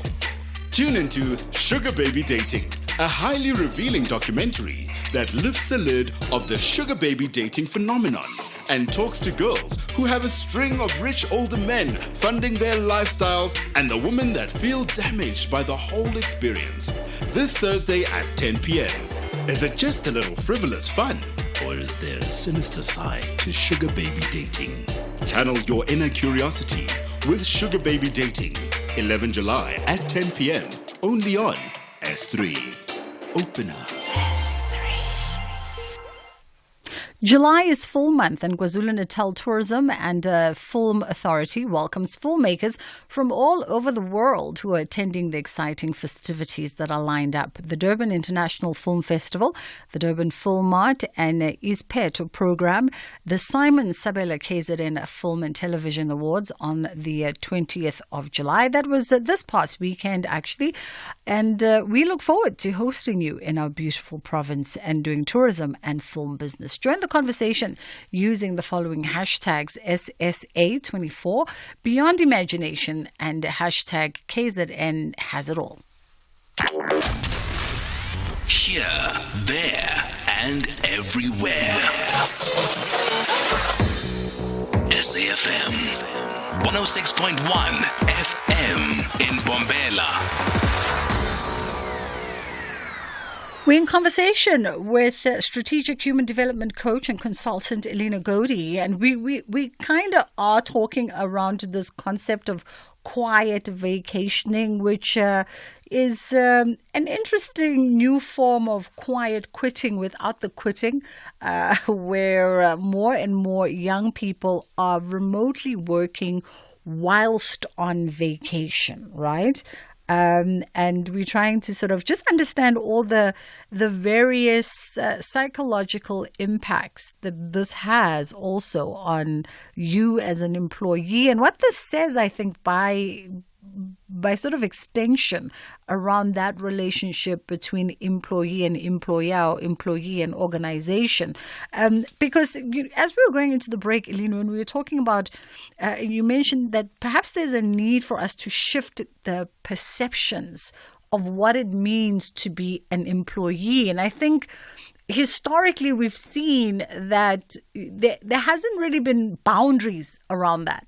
There haven't really been set boundaries to say, as an employee, this is where I'm available, especially if we're looking at time and availability and things of that nature. I mean, I had to reprimand somebody in my life this past week who called their assistant at midnight. Oh, my goodness. I know. Yeah, you're very right. I think there's, besides the employment contract that we have and we sign when employees engage, we also have the psychological contract, right, between employer and employee, between employee and manager. And underneath the psychological contract is the unspoken rules about what does it mean to be an employee. What am I willing to commit to in order to ensure that I'm delivering the work? And in exchange, what am I getting from the employer? And the same works for the employer, right? What do they expect? I think what the context that we have in South Africa is quite unique because the rate of unemployment is so high that on the one hand, employees feel like they need to overexert in order to prove that they deserve the right to be there. And that kind of dwindles into, crossing boundaries where I'm available 24/7. And on the other hand, there's sometimes an entitlement of the employer that says, I'm paying you a salary, I'm paying you to get the work done, and so in exchange, you're expected to be at my every beck and call. And I think the difference needs to come where we help employees understand the intrinsic value that they have as individuals and how that shows up in how they deliver work, and helping them set boundaries, right? That says, you've employed me to do a job, and yes, I may go over and above, sometimes to meet a deadline, to, achieve a project goal, but that cannot be 365 days a year. And on the other hand, for the employer to say, I value you as an employee, I appreciate the work that you're giving, I can see how you're contributing to the bottom line, and I will expect sometimes that you do a little bit more than expected, but that's not going to be the norm. Those will be the things that we, under pressure, will expect from each other. And I think once we start having those types of real conversations, can we start seeing shifts in the dynamics and the reduction of workplace toxicity? Yeah, and this also speaks to this concept of quiet vacationing, right? Because then once you sort of define the parameters of this engagement, it then speaks to that sort of how the emotive and how people feel in your space. That sense of security, lessen that anxiety, open the two-way communication, so that I'm not secretly then packing my laptop and pretending to be in Sandton in Johannesburg. Meanwhile, I'm in Zanzibar staring at the beach.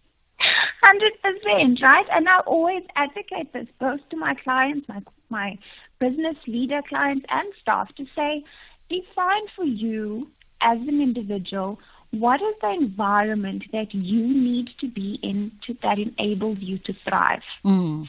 And then communicate that. To say, this is what I want from my environment, and find places where you can do that. Because then you're right. Then I want to take a vacation, or actually, maybe I can go and work while I'm on holiday.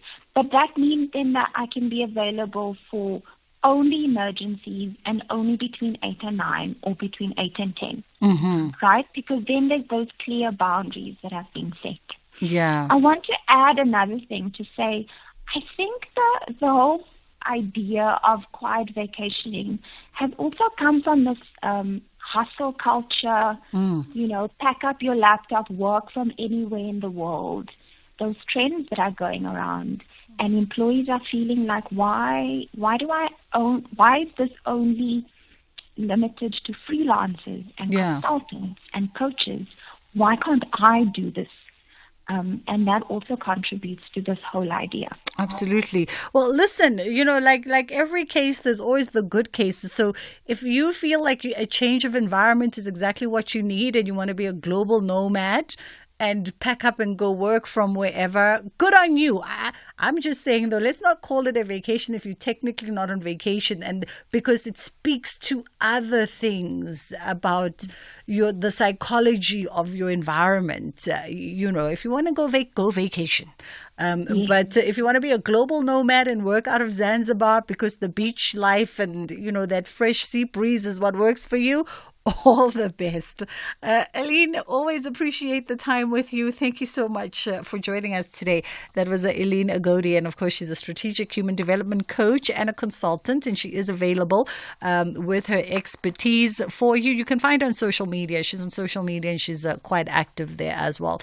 It's approaching 2:30 Madupi Makhalamele, and with the advancement of technology, Madupi, you could read the news, while staring at a beach somewhere in some tropical resort and still being abreast with what's going on in Cape Town. That would be lovely. Stuff of dreams. Thanks, Bridge. And good afternoon. In your headlines, Action SA has called for the reversal of the 200 Rand electricity surcharge imposed on residents by the city of Joburg. 4 people have been arrested for public violence following a service delivery protest in Indonesia on the south of Joburg. And the Garden Route SPCA has asked the public to report any cases of seals displaying abnormal behavior.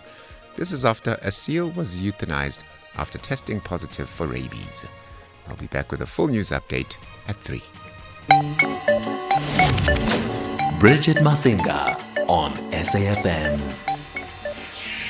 I mean, I'm not going to lie. There's definitely something to being somewhere else, and I've had the pleasure in my previous radio home to really take a show on the road. And one week you in Senegal, the next week you in Bali, the next week and it really just does something. It does, But I never would have called it a quiet vacation. I just called it work from a fabulous location.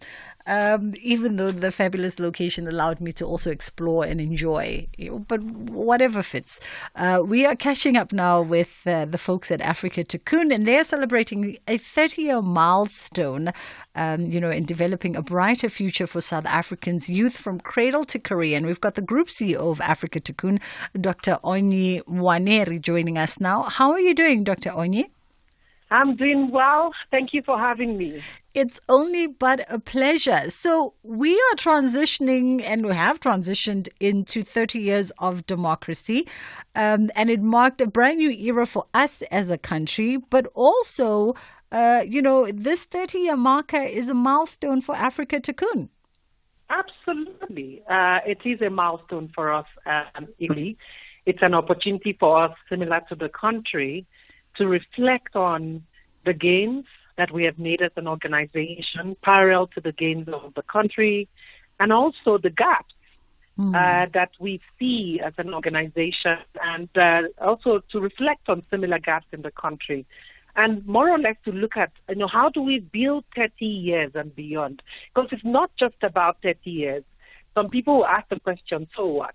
And we asked that question from a country perspective. Yeah. And the question is, how do we build on what we've achieved so far? And this is it's a beautiful time, I think, to ask that as well. And considering that, I know from just our show today and last week on the back of Mandela Day, asking that question, considering the work and the focus that you have in developing South Africa's most vulnerable. Now, if we want to reflect on some of our wins, over the last 30 years, we've reached over 325,000 unique individuals through our Cradle to Career model and programs. We have also, if you look at within that Cradle to Career programs, we have been able to help over 50,000 children from age 1 to 6 years old to meet their age-appropriate developmental milestones and to be school-ready by grade R. We have gone back and done an assessment on how well they are doing post that early child. We're very happy to say that a lot of our graduates in terms of our grade R are doing better comparable to those who have not been to our centers. In the school-going age, we have had close to 70-something thousand children within grade 1 to 12. In the last year, our matric result, we had 7 distinctions. Young people had 7 distinctions. We had over 60% acceptance into tertiary education. And those who are not accepted into tertiary education go into our further education programs and skill programs, and some of them gaining employment. In our employment programs, we have seen over 30,000 young people between the age of 18 to 35 trained, skilled, of which over 60%, 70% of them have been placed in economic opportunities. We have created 394 entrepreneurs to date and have sustained them. So I can go on and on, 25 million meals over the last 30 years. But is that enough? We always challenge ourselves and say, we have a big problem in our country. We have huge socioeconomic challenges, and we continue to make a difference. But, we feel that there's a lot more that can be done, not just by Africa Take On, but collectively as civil society.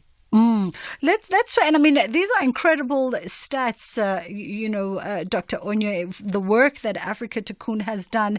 And of course, if someone to play devil's advocate, some might go, it's a drop in a very wide ocean, right? If we look at the challenges that are facing South Africa, but also coupled with that, organizations like yourself can only do so much. Without the other various arms pulling together for the betterment, nurturing and development of South Africa's children. Absolutely. And that's why our growth model going forward is not necessarily to multiply more Africa Take On centers. It's to look at partner with different agencies, private sector. We have conversations that we speak with Department of Social Development to look at transitioning welfare to work.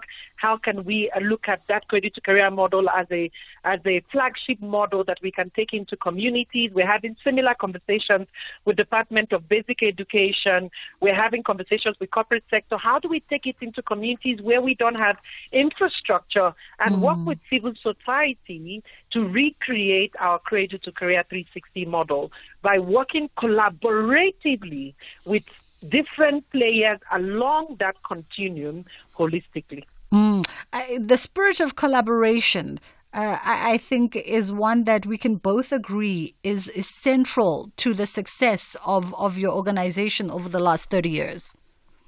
Absolutely. If you look at our mission, we say that we want to invest in education, social services, health, and skills development through our centers of excellence for true strategic partnerships.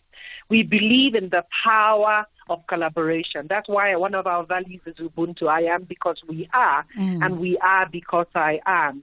And so collaboration is the only thing that is going to move the needle. I was speaking at a civil society capacity building last week at Tikuru, and I said, I dream of a South Africa where civil society is not just saying that South Africa is could have been worse if we didn't exist.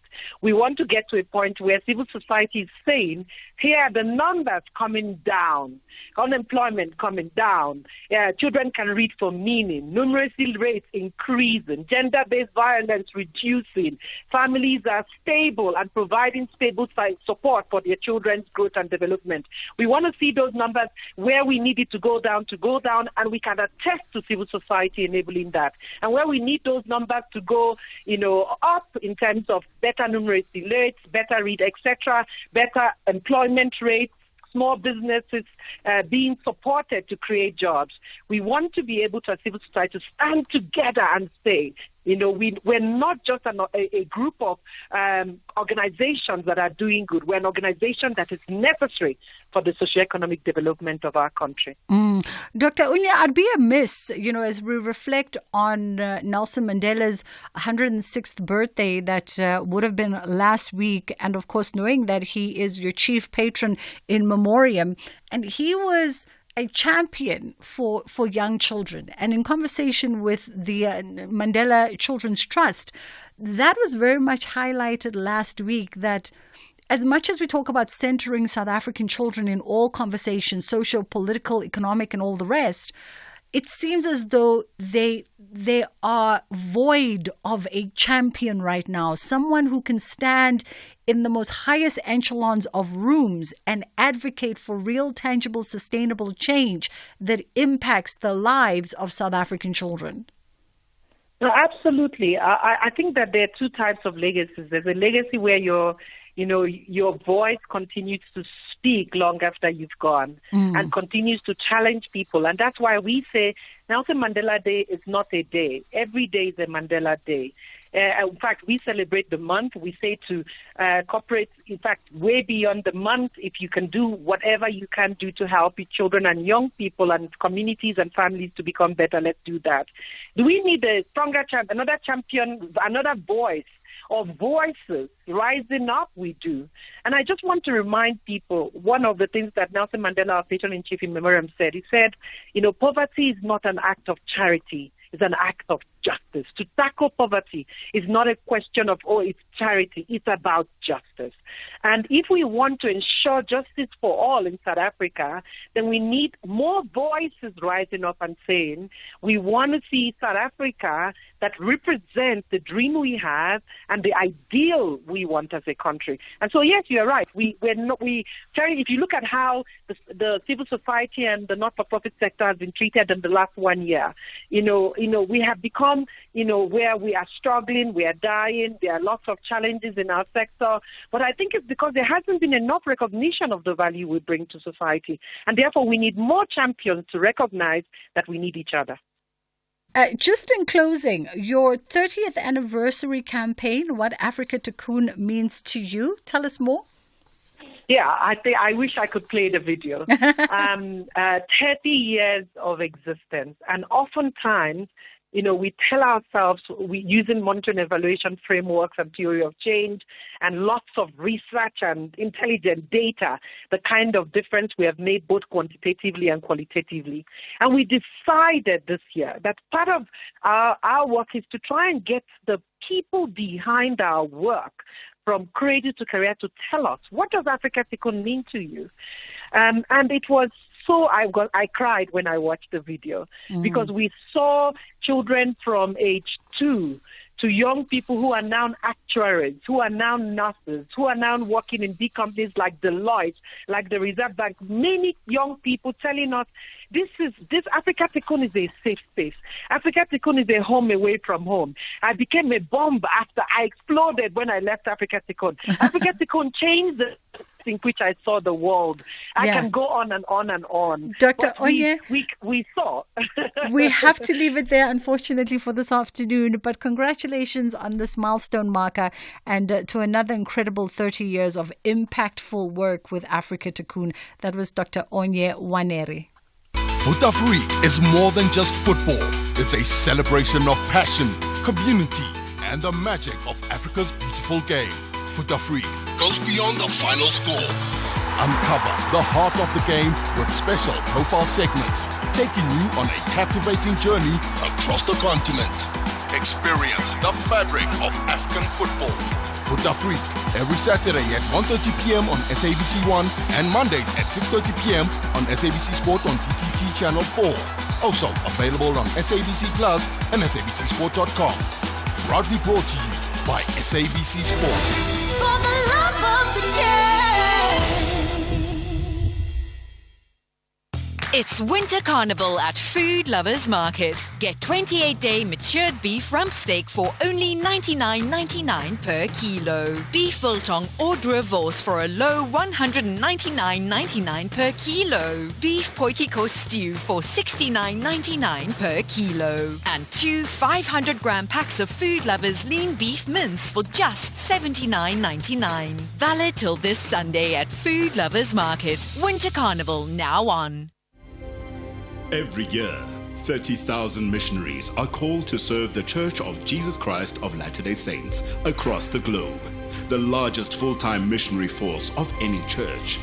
Most are under 25 and away from home for up to 2 years, and the biggest training center in Europe is located in Chorley, Lancashire.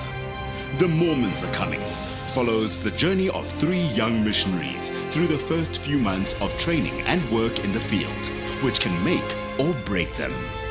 Tune into The Mormons Are Coming, Thursdays at 10 p.m. Channel your best dockies with BBC Primetime, only on S3. Open up.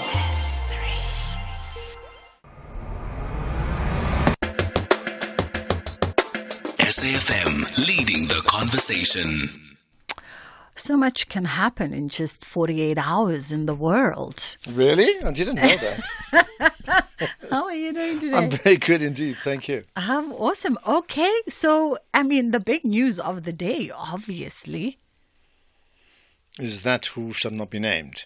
Who shall not be named? I don't know. I'm talking about Biden. You're just saying, obviously. Well, you see, my mind is on what may happen in the city of Joburg. Oh, no.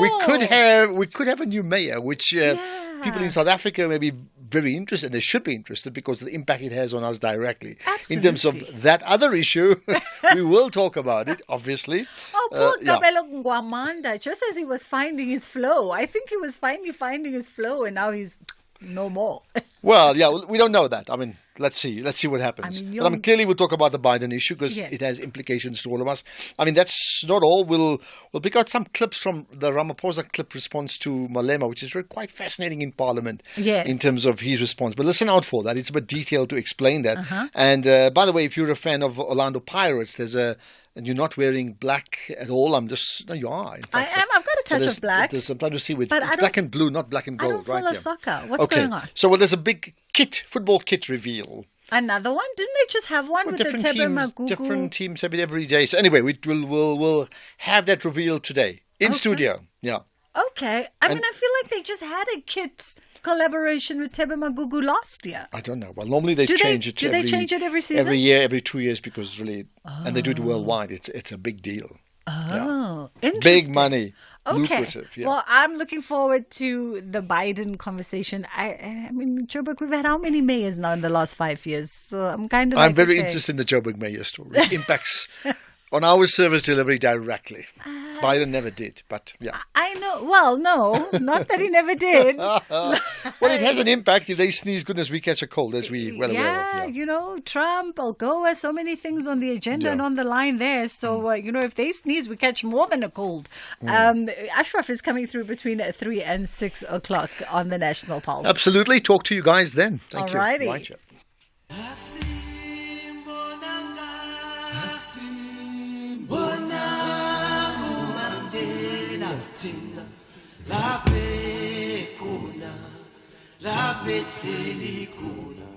Nelson Mandela once said, "It is in your hands to create a better world for all who live in it." SAFM urges you to identify those in need around you and to do what you can to make a difference to them. Tata Mandela went further to say, what counts in life is not the mere fact that we have lived.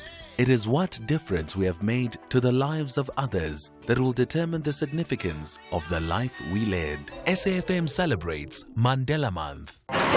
Arts, culture, and robust conversations with Bridget Masinga. I think I've come to view the office of the mayor as just one of those political pawn offices where people just get shoved up and down. But I think more importantly for me than the mayorship is whether or not the coalitions in the cities form and they hold steady, because that is what upsets the mayorship role. So if they can form and hold steady, and then all the DDGs and the DGs and everyone else can just do their work unencumbered by anything. The mayor, I've always seen it more of a ceremonial role. They come on TV, they talk, they pretend to pass budgets and things of that sort and hada. But it's really the people on the ground that get the machine, and the machine can't really move if there's political instability. And then it just plays out in the form of the mayor being tossed in and out and in and out and in and out, But anyway, we've got Uvuyelwa Nyagaza joining us now. And Vuyelwa is the managing director of Sukume Consulting. And we're looking at another interesting and disturbing, I guess, this data, because the small and medium enterprises sector, according to my reading here, currently contributes 39%, right, to South Africa's GDP. But the failure rate is between 50 to 95%, depending on the respective industry.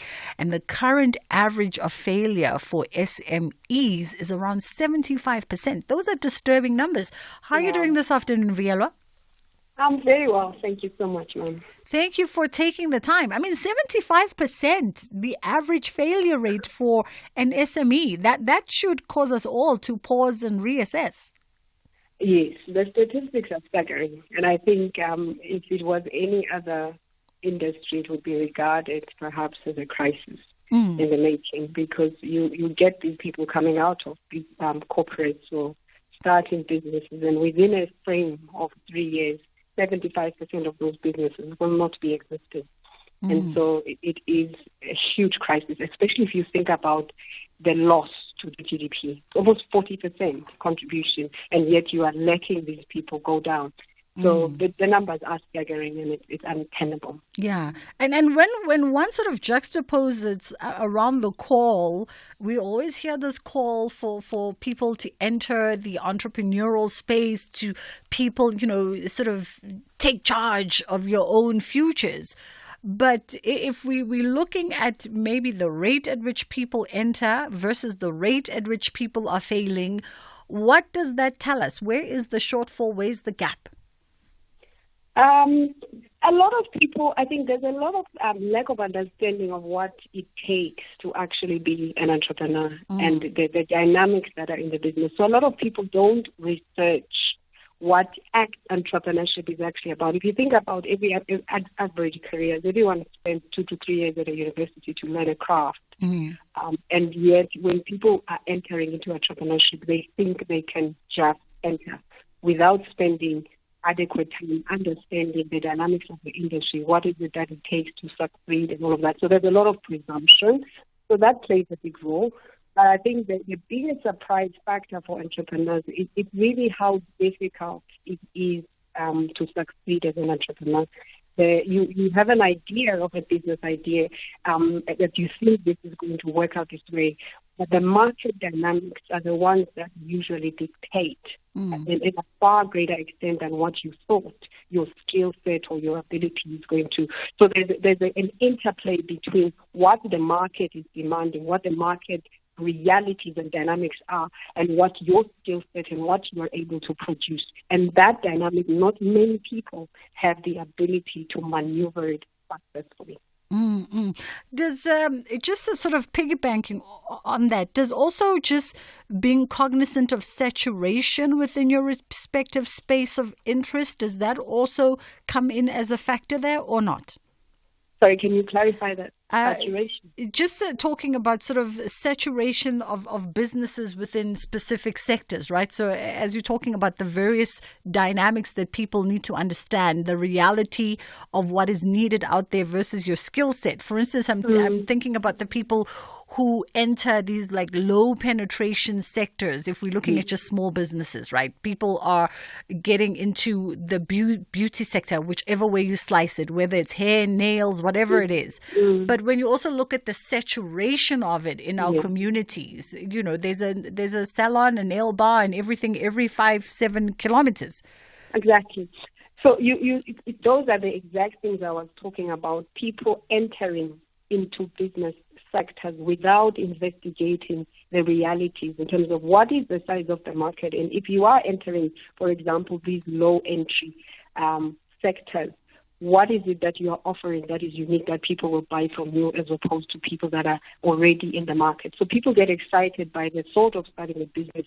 They all have a very sort of like similar type of skill set. So differentiation becomes very difficult. So a lot of these people are not surviving because, as you said, there's someone else doing what you're doing. You're entering yesterday and they've been there for 2, 3, 5 years. So what is it that's going to make you stand out and be able to accomplish what so many of them have been trying to accomplish over there? So the homework and the insight that goes into starting a business is something that is a big contributor to why so many people do not make the transition successfully. Let's also look at this other stat. So for the self-employed, 34% said that good financial understanding is one of the top 5 needs in order for them to reach their business ambitions.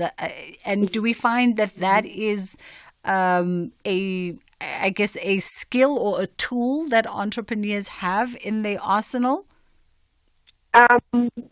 Something they should have, but not many of them have. So financial understanding is absolutely critical.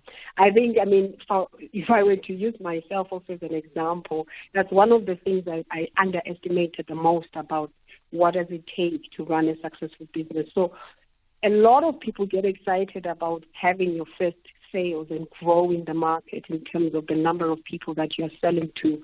But what we often miss is the cost of sales. What does it take for you to make that sale?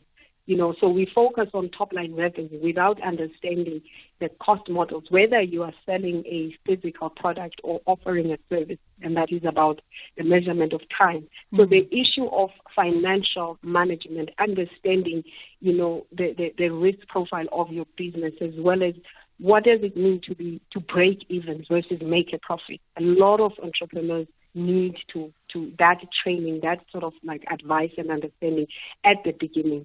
So that is something that where a lot of us miss it. And it takes a while before any entrepreneur has the fiscal discipline to be able to actually understand the dynamics of the money side of business. And that's actually what drives growth. And that's something that a lot of SMEs miss, which big corporations who have been successful are absolutely, pertinent that they get it right. So that's like a big factor. Yeah, we had a financial advisor here sometime speaking around entrepreneurship. And I recall she sort of put it in the most lamest terms. And she's like, you got to watch your cash flow. Whatever your business is, you got to watch the money that's in the till. Even if your business doesn't physically, sort of have a till, doesn't utilize a till in the sense. But you got to take the metaphor of watching and understanding the money that is in the till. Exactly. And actually, the cash flow is one of the biggest tripping points for these entrepreneurs, why they exit. So their product, some of them will have a very good product or a service and so forth, but the cycle in which they make the money versus when the cash flows into their business is not always the same. And so, as I said, people get excited about having clients and doing business, but not understanding how much money do you need and between what you are doing and what the service that you are offering versus when you get paid for it. Often, especially in this country, SMEs are paid very late.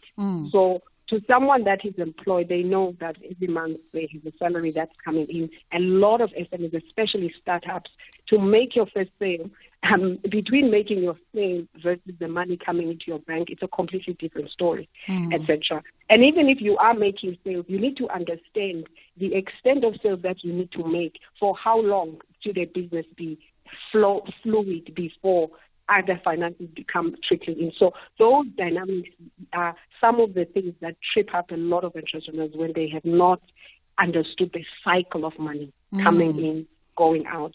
So it is a big factor. And I think it's sort of running tandem to that, right? I'm hearing you alluding to the risk side of the business, perhaps not having done the proper risk analysis when starting up this business. Yeah, risk is a very big factor. I mean, I think one of the things, again, that you will find is that most entrepreneurs in South Africa are actually self-funding. So they will use their own personal pension savings or whatever to start the business. That alone is a huge risk. Because should anything happen to your business, most entrepreneurs don't have cover. So they end up exiting the cycle as opposed to understanding, for example, financial advice that would enable someone to say, okay, I'm starting a business. Your car is insured so that you can make sure, because if everybody understands the importance of a car being insured, because it's a tool for life. You need it for everyday driving around. But people don't understand the value of insuring their businesses, for example, and making sure that should that entrepreneur who's usually, especially at the beginning, the sole breadwinner in that business, if you go out of business, you fall sick, if anything happens to you, your business cannot function. So these are some of the reasons why so many entrepreneurs exit out of the system, because there is no cover in terms of risk. They don't understand the dynamics. They don't understand how to make sure that with or without them being in the business, their businesses will survive. Yeah. Vuyelwa, I wish we had more time, but we have to wrap it there for this afternoon. Thank you so much. That was Vuyelwa Nyagaza, who is the Managing Director of Sukume Consulting.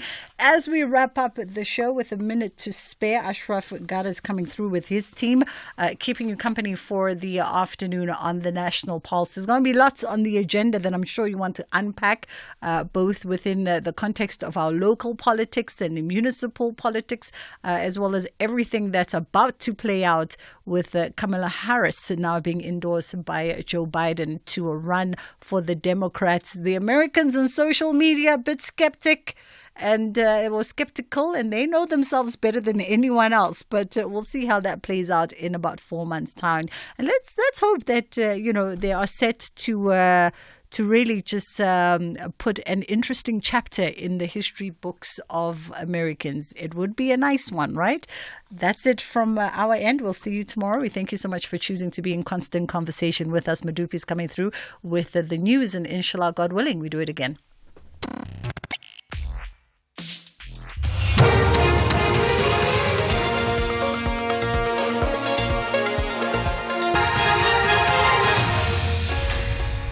Thanks, Sister Bridge. The top story is at 3. Action essay against the electricity surcharge imposed in Joburg, and 4 people arrested following a protest